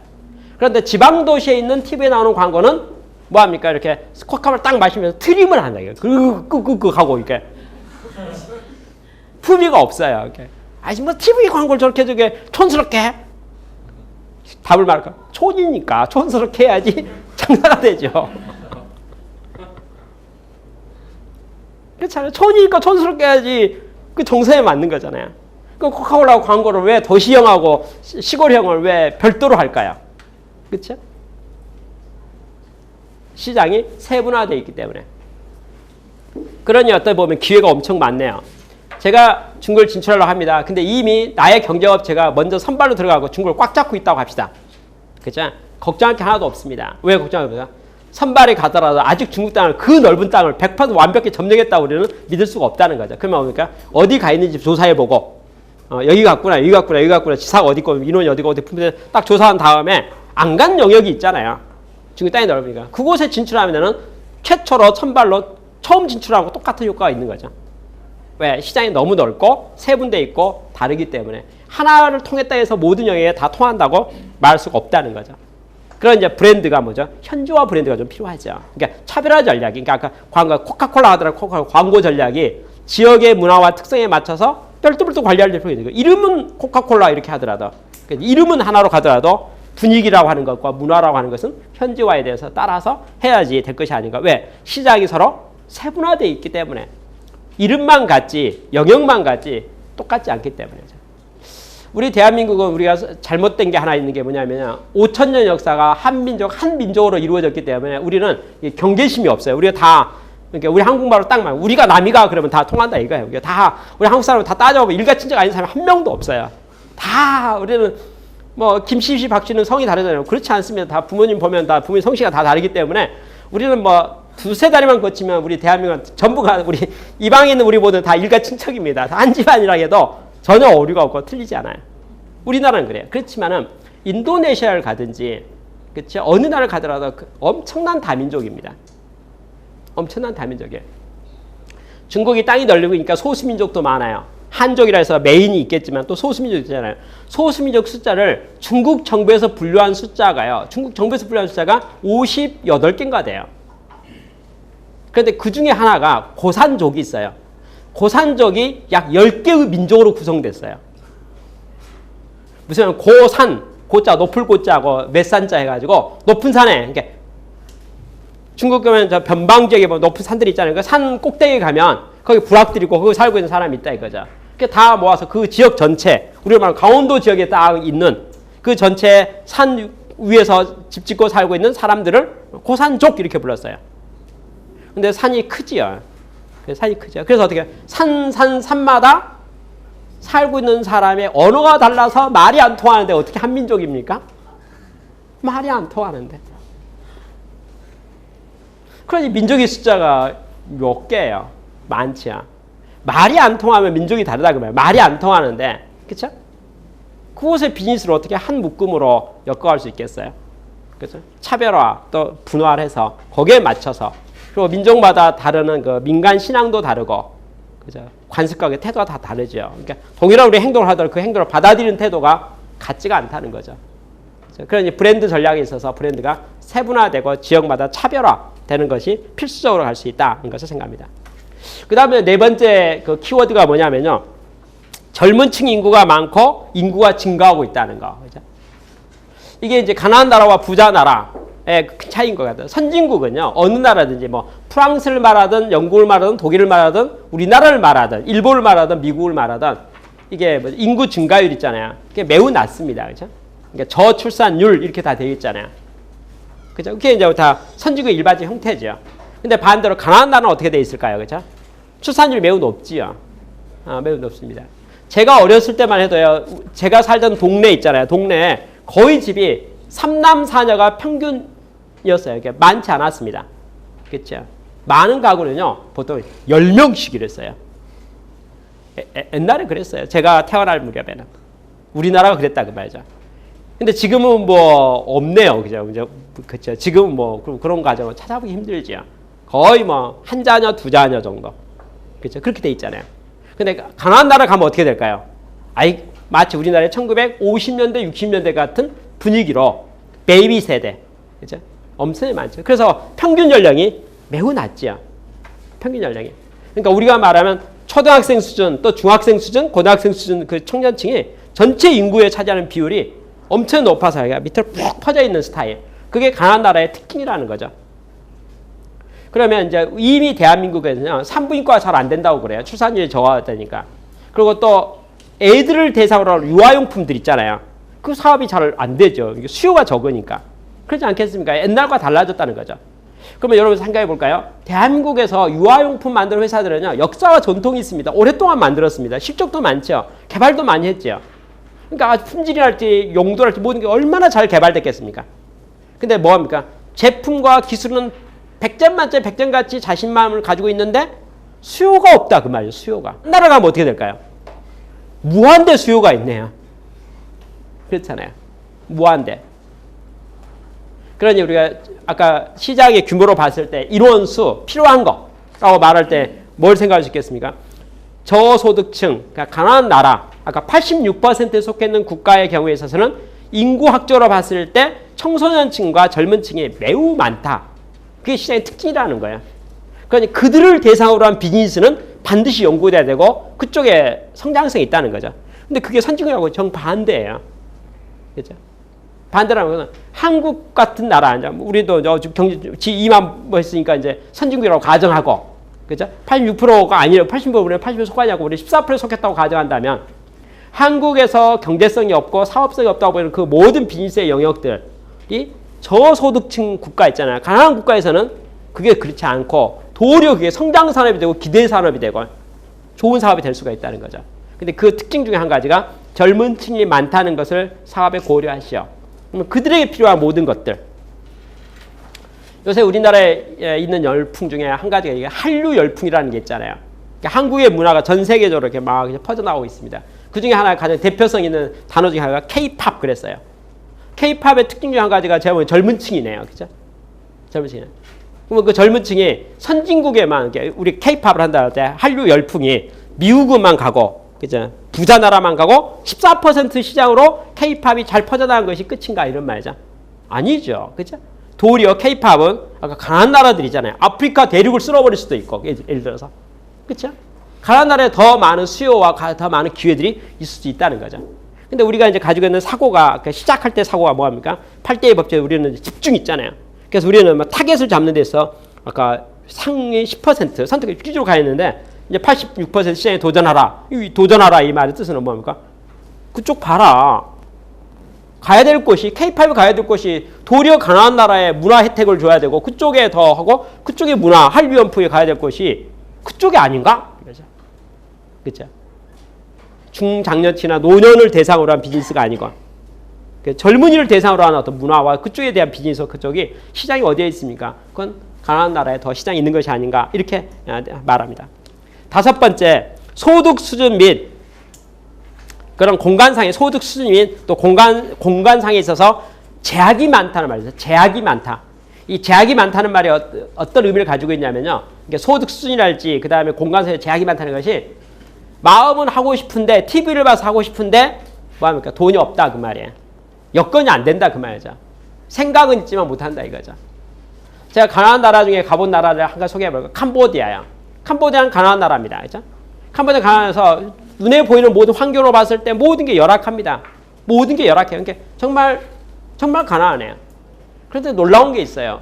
집집마다 TV가 있는데 집집마다 모두가 TV 앞에서 딱 앉아서 다 TV를 아주 이렇게 관람해요. 그게 일이에요. 그죠? 그래서 뭐까 보는 것은 똑같다 그 말이에요.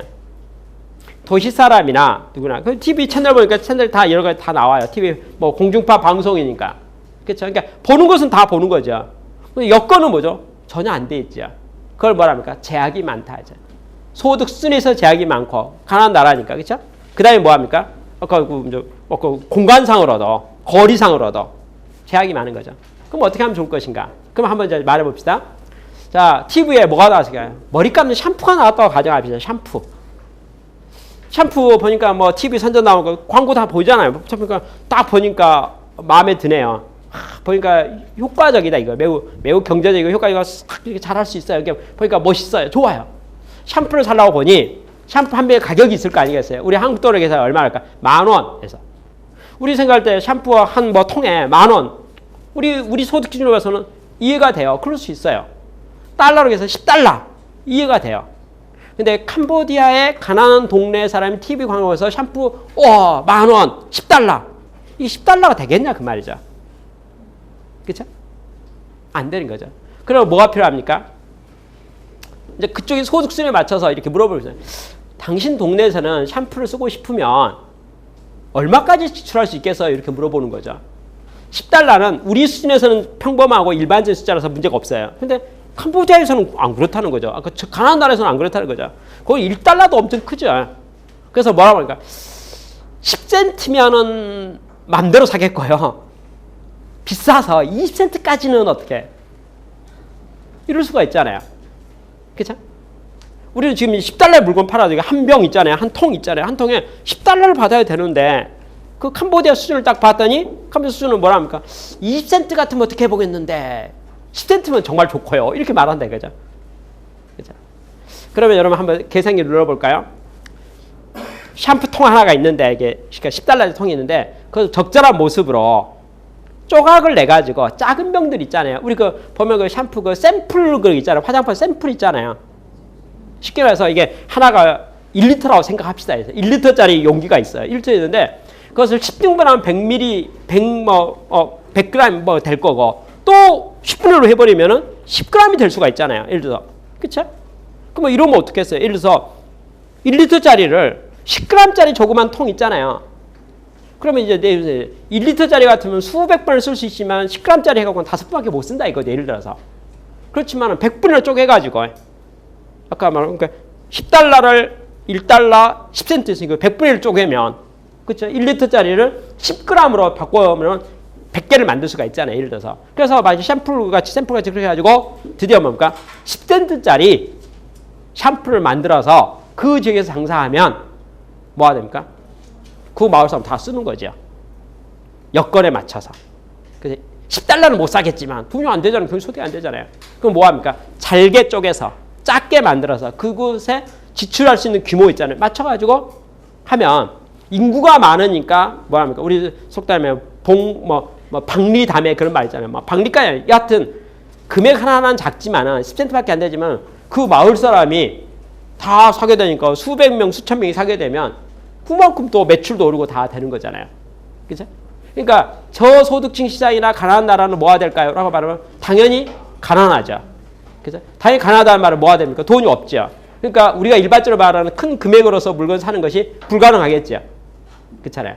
그럼 그 소득 수준에 맞춰서 이제 쉽게 해서 TV도 보고 광고도 봤는데 저도 그런 거 하나 가지고 싶어요. 저도 이런 마음이 있다 이거죠. 근데 현실적으로 그게 여건이 안 되잖아요. 그러면 거기에 맞춰서 수준에 맞춰서 소득 수준에 맞춰가지고 대응하면은 사업이 안 될 리가 없잖아요. 그렇죠? 그래서 작게 생각하여 크게 성장하라 이렇게 썼어요. 작게 생각하여. 그러니까 자, 쪼개가지고 그 시장을 다 잡아라 이거죠. 그러니까 쉽게 해서 캄보디아 사람들 전 국민이 다 쓰도록 하라 이거죠. 비누 다 샴푸 다 쓰게 하고 뭐 생활용품들 있잖아요. 대신 조건을 가격을 깎아줘야 되겠죠. 그러면 소량을 해야 되겠죠. 제가 어렸을 때는요, 김 그러면 무조건 100장짜리 큰 거 있잖아요. 그거 하나가 무조건 기본이었었거든요. 근데 요즘에 가면 아기자기하게 뭐 이렇게 포장을 해가지고 다 이렇게 뭐 조그맣게 썰어서 10개밖에 안 들어가게, 그죠? 그렇게 하고 포장 김 해가지고 이렇게 팔잖아요. 그죠? 물론 이제 포장비도 있고 뭐 등등 하니까 가격이 싼 건 아니지만, 그죠? 그렇죠. 우리가 이제 생각이 뭐니까 묶음으로 팔고 있는 것을 지금 이제 그 이마트를 비롯해서 뭐 월마트를 비롯해서 할인 매장들 가면 대량으로 팔잖아요. 이렇게 쉽게 해서 한 개에 팔면 100원인데 뭐 100개를 사면 뭐 얼마다 이렇게 더 깎아주는 거죠. 이렇게. 근데 그게 선진국에서는 우리 한번 시장 봐놓으면은 뭐 일주일에 한번 가기 귀찮으니까 한번 사 봐갖고 한 달 쓰겠다. 뭐 이런 마음이 우리는 선진국에 있을 수 있다. 우리도 그렇다 이거죠. 근데 가난한 나라에 그게 묶음으로 파는 게 가능하겠습니까, 그죠? 한 병 파는 것도 부담스러울 것 같은데 비싸서. 그렇잖아요. 그럼 어떻게 해요? 쪼개서 낮게 팔면 작아지는 거죠. 작으니까 다 살 수 있게 되죠. 그러면 그 나라 인구가 얼마인데, 그렇죠? 인도 인구가 10억 명인데 예를 들어서 10억이 넘죠. 중국 인구가 10억이 넘죠.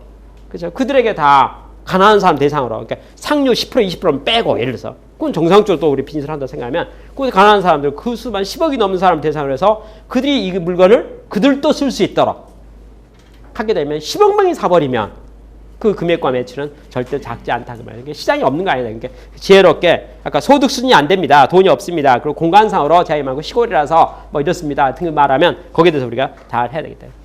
그 다음에 6번째 나오는 게 기반 시설이 취약하다는 게 있어요. 도로 사정이 안 좋다 이거죠. 어떤 분이 그 사업을 검토하면서 이런 사업을 검토했습니다. 몽골 지역에 광산이 많대요. 지하자원이 풍부하다는 거예요. 그래서 그걸 이제 이제 이렇게 좀 개발해가지고 하려고 하는데 계산기를 눌러봤더니 뭐 이게 채취하는 것은 별 문제 없는 것 같아요. 근데 뭐 운송이 안 되는 거예요. 도로가 없으니까. 그러니까 운송망이 있잖아요. 이게 도로망이 정비되어 있지 않으니까 방법이 없는 거예요. 그러니까 지하자원이 없는 게 문제가 아니고 기반 있잖아요. 기반 시설. 우리가 뭐 SOC 사업이라고 해가지고 기반이라는 게 있잖아요. 그게 안 돼 있으니까 사회 인프라가 너무 안 돼 있으니까 그게 제대로 안 되는 거죠. 우리나라에서는요, 전 도시가 인구 밀도도 밀집되어 있고 도시화 많이 되고 아파트 단지가 많고 그러다 보니까 통신망들 있잖아요. 전신주, 전봇대나 통신망이 쫙 그물화돼 돼 있어서 우리는 뭐 유선이든지 무선이든지 모든 게 매우 유리하고 잘 되는 거죠. 그러면 아까 가난한 나라에 뭐 전화선 하나 유선으로 연결하려고 보면 그렇죠. 인구 밀도도 낮고 거리는 땅 면적은 매우 넓고 거기에 전봇대를 세워가면서 전선을 연결한다는 거. 이게 아무도 엄두가 안 나지요. 그래갖고 매출이 얼마 된다고 그 기반 공사를 누가 하겠습니까? 그 말이죠. 결론 아직 못합니다. 그러니까 어느 세월에 고속도로가 날 것이며 어느 세월에 전봇대가 다 세워져가지고 이 유선 무슨 뭐 이런 것이 다 가능하겠냐 이거죠. 이제 가난한 나라의 특징 중에 하나라는 거죠. 그러면 유선 기술이 아니고 무선 기술로 가는 거죠. 그렇잖아요.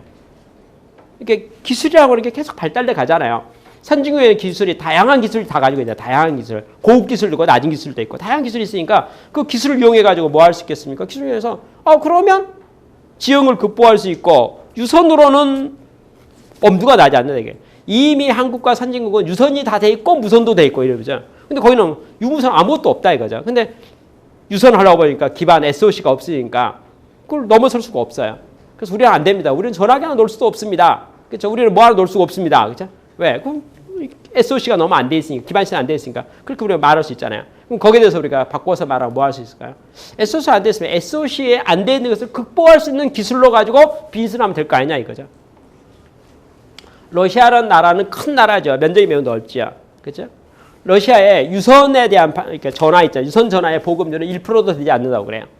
이게 땅이 넓고 인구 밀도가 너무 낮으니까 그게 잘 안 된다 이거죠. 그런데 반대로 그거 안 되잖아요. 반대로 핸드폰 가지고 있는 보급률 99%라는 거예요. 우리가 생각할 때 우리의 기술의 발전을 봐서는 유선 후에 무선이 왔거든요.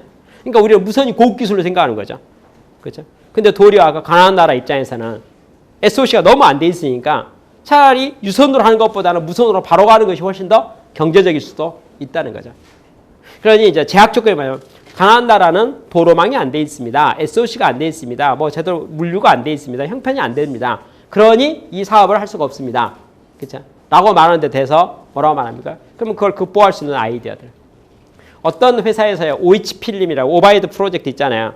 그 이제 환등기죠. 그것을 이제 가난한 나라에 수출하려고 이렇게 상담을 했더니 그 나라 사람이 이제 담당자죠. 담당자가 상의하면서 그거 SOC 그러니까 그 뭐냐? 저희 나라는요 발전소가 없어서 전력 사정이 안 좋은데 그거 혹시 전기로 꽂아야 된다고요? 그거 없는데 콘센트가 없는데 OH 필름, OH 오바이드 프로젝트 환등기 있잖아요. 그럼 뭐 교육학원을 하려면 그거 필요해서 그런데 그 가난한 나라를 팔려고 하니까 발전 시설이 없다는데요. 콘센트가 없다는데요. 어떻게 써요? 그렇잖아요. 그래서 가난한 나라의 용은 뭐합니까? 배터리용 있잖아요. 그 건전지 충전지 있잖아요. 충전지 그 충전하고 쓸 수 있는 거 있잖아요. 충전에 쓸 수 있는 거. 그러니까 그거로 이제 딱 그 모델 개발한 거죠. 그거 뭐 자가용이잖아요. 자가용. 쉽게 말해서 전기 없더라도 자가 발전. 배터리 충전지니까. 그죠? 충전지에 의해서 그걸 쓰는 거예요. 몇 시간 쓰는 거죠. 쓰고 나서 그 다음에 뭐 할 수 있습니까? 뭐 바꾸면 되고 이렇게 할 수 있잖아요. 그죠? 그 안에 쓸 수 있도록. 그래서 목적을 달성하시더라고요. 그러면 저소시장에서 아까 기반시설 안 돼 있다. 거기는 발전소도 없다. 전기 사용도 안 좋다. 전압도 안 좋다. 뭐 상태가 안 좋다. 뭐 또 고속도로 없다. 도로도 없다. 물류도 안 된다. 뭐 가는데 시간이 어마어마하게 걸리다. 이 모든 것들을 극복할 수 있는 기술력. 그죠? 거기에 상응하는 기술로 이미 선진국은 기술은 다 있다는 거죠. 그러니까 뭐가 없습니다. 그럼 어떻게 하면 돼요? 대안이 있는 거죠. 그 대안을 가지고 하면 되는 거죠. 그래서 이제 드디어 뭡니까? 7번째 똑같은 말씀을 기술수준이 낮다. 기술수준이 너무 낮다는 거예요. 너무 낮다 보니까 가난한 나라에서 가끔 이런 일도 생긴대요. 비행기, 그러니까 항공기가 이제 뜨잖아요. 뜨면 여러분 비행기가 가는데 그 비상문 열면 안 되잖아요. 선진국에 비행기 타는 사람이 비행기 타고 가면서 화장실 갈 기분으로 문 여는 사람이 선진국에 아무도 없다는 거예요. 누가 그걸 비상문을 열겠습니까? 그렇잖아요. 근데 가난한 나라에서 비행기 난생 처음 타본 비행기 타본 사람이 보니까 문이 보이니까 그 비행기가 드디어 공항에 쫙 올라갈 때는 이제 그 화장실도 왔다 갔다 하잖아요. 그죠? 자유왕래가 가능하죠. 그러니까 심심하니까 다 가서 보니까 문이 있잖아요. 그 문 열면서 이 문 안 열린다고 스트레스 풀려다고 이게 왜 문이 왜 안 열리냐고 밖에 좀 보려는데.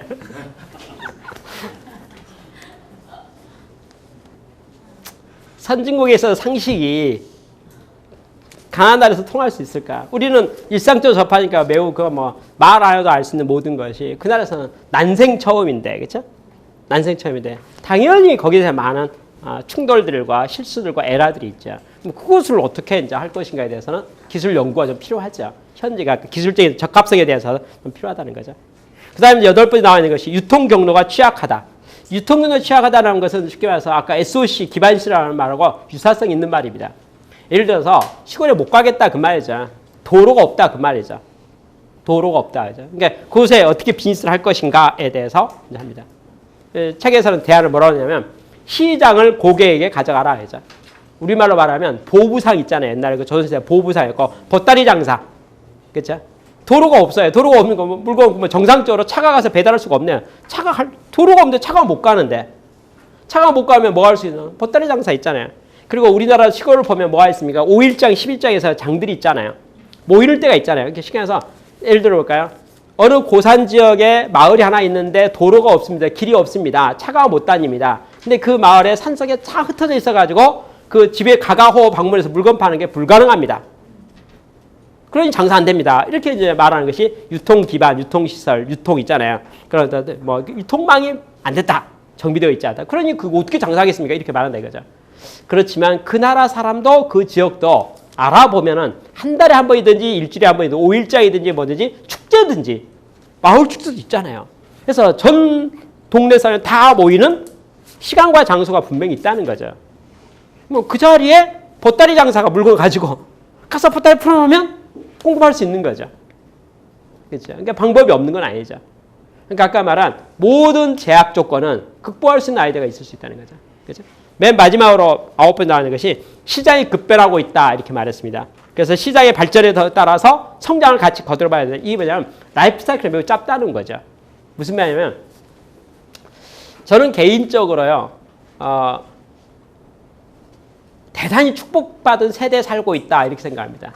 대단히 축복받은. 제가 생각한 논리를 설명해 보세요. 인류 역사가 몇 년 됐을까 하면 삼국시대 이전부터 생각하면은 우리 대한민국 말 반만년이라고 말하잖아요. 반만년에서 뭐 이게 영국의 역사, 유럽의 역사, 뭐 오랜 역사를 다 가지고 있잖아요. 그렇죠? 로마에서부터 있었잖아요. 그런데 이제 저는 1958년에 이 땅에서 태어났습니다. 제가 태어났던 곳 있잖아요. 제가 태어났던 곳에 제가 1950 태어났을 때 저의 기억에 있는 저의 어린 시절 모습 말할게요. 해가 지면 잠을 다 자야 됐습니다. 왜요? 전기가 없었으니까. 그리고 저는 기억하면서 제 어린 시절 기억해요. 호롱불 있잖아요. 호롱불. 그때 켰습니다. 그 뭐 심지 도두기도 하고 부트시에서 다 했었죠. 그리고 여하튼 모기향 당연히 없었죠. 그래서 어떻게 합니까? 밤이나 저 가을이 되거나 뭐 여름이 되어서 모기들이나 날파리 뭐 이렇게 오잖아요. 그러면 전부 그 모아가지고 불 태워가지고 연기 있잖아요. 연기를 피워가지고 뭐 쫓아내기도 하고. 옷이 있었을까요? 구두가 있었을까요? 신발이 있었을까요? 제가 중학교 입학할 때 가장 기뻤던 게 뭐냐면 운동화 신어볼 수 있다는 것 때문에. 저는 중학교 입학하면서 처음으로 운동화 신었어요. 제 초등학교 6학년 졸업식까지 저는 고무 신고 다녔어요. 제가 제 어린 시절을 가만히 보면요. 이렇게 역사책을 딱 보고 있으면 신석기 시대 사람 같아요. 뭐 아무것도 없어요. 그냥 신석기. 여러분 그 돌아가신 저희 큰어머니께서 제 어린 시절 이야기를 뭐라고 하는지 아세요? 여러분 저희 시골에 있는 저희 집에 간식거리가 하나도 없잖아요. 뭐 간식이 있겠습니까? 뭐 붙여주고 뭐 하는 게 없었잖아요. 제가 꼬마인 제가 한 3살 때쯤 이야기인가 봐요. 꼬마인 제가 온 동네를 이제 집안을 돌아서 다니보면 놓아서 키우는 닭들이 있거든요. 그러면 이 닭들이 딱 정해진 장소에 가서 알을 낳아요. 하루에 하나씩. 그렇죠. 그러면 제가 꼬마가 탁 보다가 이렇게 다 예상되는 경로를 다 탐색하다가 드디어 뭐 합니까? 닭이 알을 낳았다. 그렇죠? 그러면 그걸 가져다가 제가 다 깨가지고 다 먹었다는 거야. 신석기 시대부터 현대까지. 그렇죠? 인류 역사에 보면 저기 로마 시대 이전 시대 있잖아요. 뭐 신석기의 모습이 있을 거 아니에요. BC 시대의 모습이 어떻게 사는 것인지, 인생이 어떻게 사는 것인지에 대해서 제가 체험학습으로 살다가 쭉쭉 하면서 우리나라 새마을 운동할 때, 그렇죠? 우리도 잘 살아보세요 하는 구호하면서 새마을 운동에서도 하고, 그렇죠? 그래서 그때 있었던 신장로. 제가 초등학교 1학년 때 어떤 일이 있는지 아세요? 마이크에서 이게 새마을 운동 노래 나오면서 온 동네 사람 전부 다 불러냈어요. 그 저희 부모님도 다 불려갔죠. 저도 따라갔죠. 부모님 따라서 갔어요. 그럼 뭡니까? 도로 내는 거예요. 이제 드디어. 도로 있잖아요. 도로. 신장로라고 신장로라고 했어요. 그래서 거기에 이제 돌들 있잖아요. 그걸 이제 걷어내는 거죠. 옆으로 이렇게 모으는 거예요. 거기에 이제 전 동네 주민이 100% 다 노력봉사 다 동원돼 가지고 도로에 이게 그 동네에 도로를 내는 차단이 도로 내는 거죠. 그런 시절이 제가 초등학교 1학년 때 제 추억이에요. 그러니까 그 전에 이게 초등학교 다니기 전에는 이제 아까 신석기 시대 살았다는 생각이 들고. 그다음에 초등학교 다니면서 이제 뭐라죠 개발도상국 같은 생각이 들고 중학교 입학하면서 드디어 저도 운동화 신어보기 시작하고 그러더니 요새는 제 아내가 저한테 이러거든요. 앞으로 어디 다닐 때 그 핸드폰을 놓고 다니는 게 좋겠어요 그러는 거야. 왜? 그랬더니 핸드폰에 뭐 뺏기는 시간이 너무 많아서 옆에 있는 사람도 안 본다 이거죠. 그러면 되냐고 이렇게. 요새는 핸드폰 시대가 되고 말았네요. 시간만 하면 틈만 하면 핸드폰 이렇게 화면 모니터 보면 딱 보고 이러고 있다 이거죠. 저는 짧은 제 인생 삶 가운데 신석기부터 시작해서 초현대까지 한 세대 가운데 경험한 사람이라고 생각이 들어요.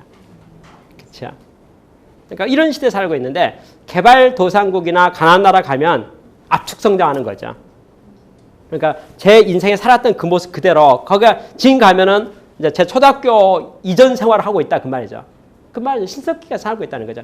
근데 그것이 30년 갈 거냐 그 말이에요. 그렇지 않죠. 그것을 3년, 5년 주기로 그냥 쫙. 그러니까 서구와 선진국에서 100년씩 걸려서 발달된 문화가 압축 성장하고 3년 만에 바꿔치기 하는 거죠. 그러니 어떤 사람이 가난한 나라에 가서 사업을 할 때 그 사업이 아이템들 있잖아요. 대응하는 것이 어떻게 합니까? 엄청나게 순발력 있게 시장 변화에 따라서 따라가주지 않으면 안 된다는 것을 생각할 수 있죠. 이 책에서는 한 6가지 정도 키워드 9가지 정도의 그 테마를 가지고 설명했는데 여러분 제가 설명했던 내용들 있잖아요. 참조해 보면 뭐 합니까? 시장이 무궁무진하다 이렇게 말할 수 있어요. 그러니까 우리가 뭐 고급스럽게 너무 잘해야 될 선택과 집중의 좁은 틈새 영역도 하나의 비즈니스 영역이죠. 그렇지만 또 말하고 싶은 것이면 이 책에서 이렇게 말합니다. 개발도상국에서 성공하면 어느 곳에서나 성공할 수 있다. 이런 키워드를 가지고 있어요. 그럼 개발도상국의 특징은 무엇입니까? 아까 9가지 특징이 있잖아요. 그런 특징들을 가지고 있기 때문에 근데 그 특징이 극복하지 못할 내용일까요? 아닙니다. 알면 할 수 있죠. 그러니까 준비하면 극복할 수 있죠. 우리가 위협이라고 말하고 그러니 안 됩니다라고 말하지만 들여다보면 그것을 우리가 넘어서는 지혜와 아이디어를 이미 벌써 다 갖춰져 있다는 거죠. 그래서 우리가 먼저 관심만 가지고 대응하면 뭐든지 할 수 있지 않겠습니까? 그렇게 해서 실질적으로 강한 나라들 86%를 누군가 사명감을 가지고 애정을 가지고 다가가서 그들의 실질적인 생활 수준들 있잖아요. 생활 수준들을 좀 올려서 좀 평준화는까지는 아닐지 모르겠지만은 필리핀 부익부라고 말하는 양극화 현상을 실질적으로 좀 개선하고 또 다 똑같은 사람인데 그쪽도 충분한 문화적인 거나 생활의 어떤 편리성에 대한 것을 향유할 수 있도록 돕는 것. 또 거기에 대한 비즈니스를 하는 것은 매우 의미가 있습니다. 라고 말합니다. 그런 관점에서 이 책의 저자는 이렇게 표현합니다. 86%의 시장에 도전합시다. 그것은 의미가 있습니다. 그리고 의미 있다는 말이 희생과 봉사하고 헌신해가지고 이렇게 하십시오. 그런 말이 아니고 아니요. 그것도 사업의 기회가 많고 돈 벌 수 있는 기회가 많고 사업 잘할 수 있어요. 연구만 해보면. 그런 취지로서 이 책이 구성되어 있습니다. 그래서 우리 모두가 이 책에 주는 교훈을 가지고 이렇게 하면 그래서 선진국 시장이든지 후진국 시장이든지 그렇죠? 우리에게 대하는 사람이 부자이든지 가난한 사람이든지 누구의 관계로 차별 없이 우리는 뭔가 비즈니스 모델을 만들 수가 있고 또 모든 영역에서 성공할 수 있는 노하우를 우리가 가질 수가 있겠다는 것을 우리가 좀 바라볼 수 있을 것 같습니다. 특별히 소외된 모든 지역에 좀 더 애정과 관심을 가지고 갔으면 좋겠다는 것을 특별히 이 책에서도 강조하고 있고 또 저도 거기에 대해서 충분히 동의합니다. 뭐 이상으로 우리 86%의 시장에 도전하라는 책에 대한 내용을 강의를 마치도록 하겠습니다. 마치겠습니다.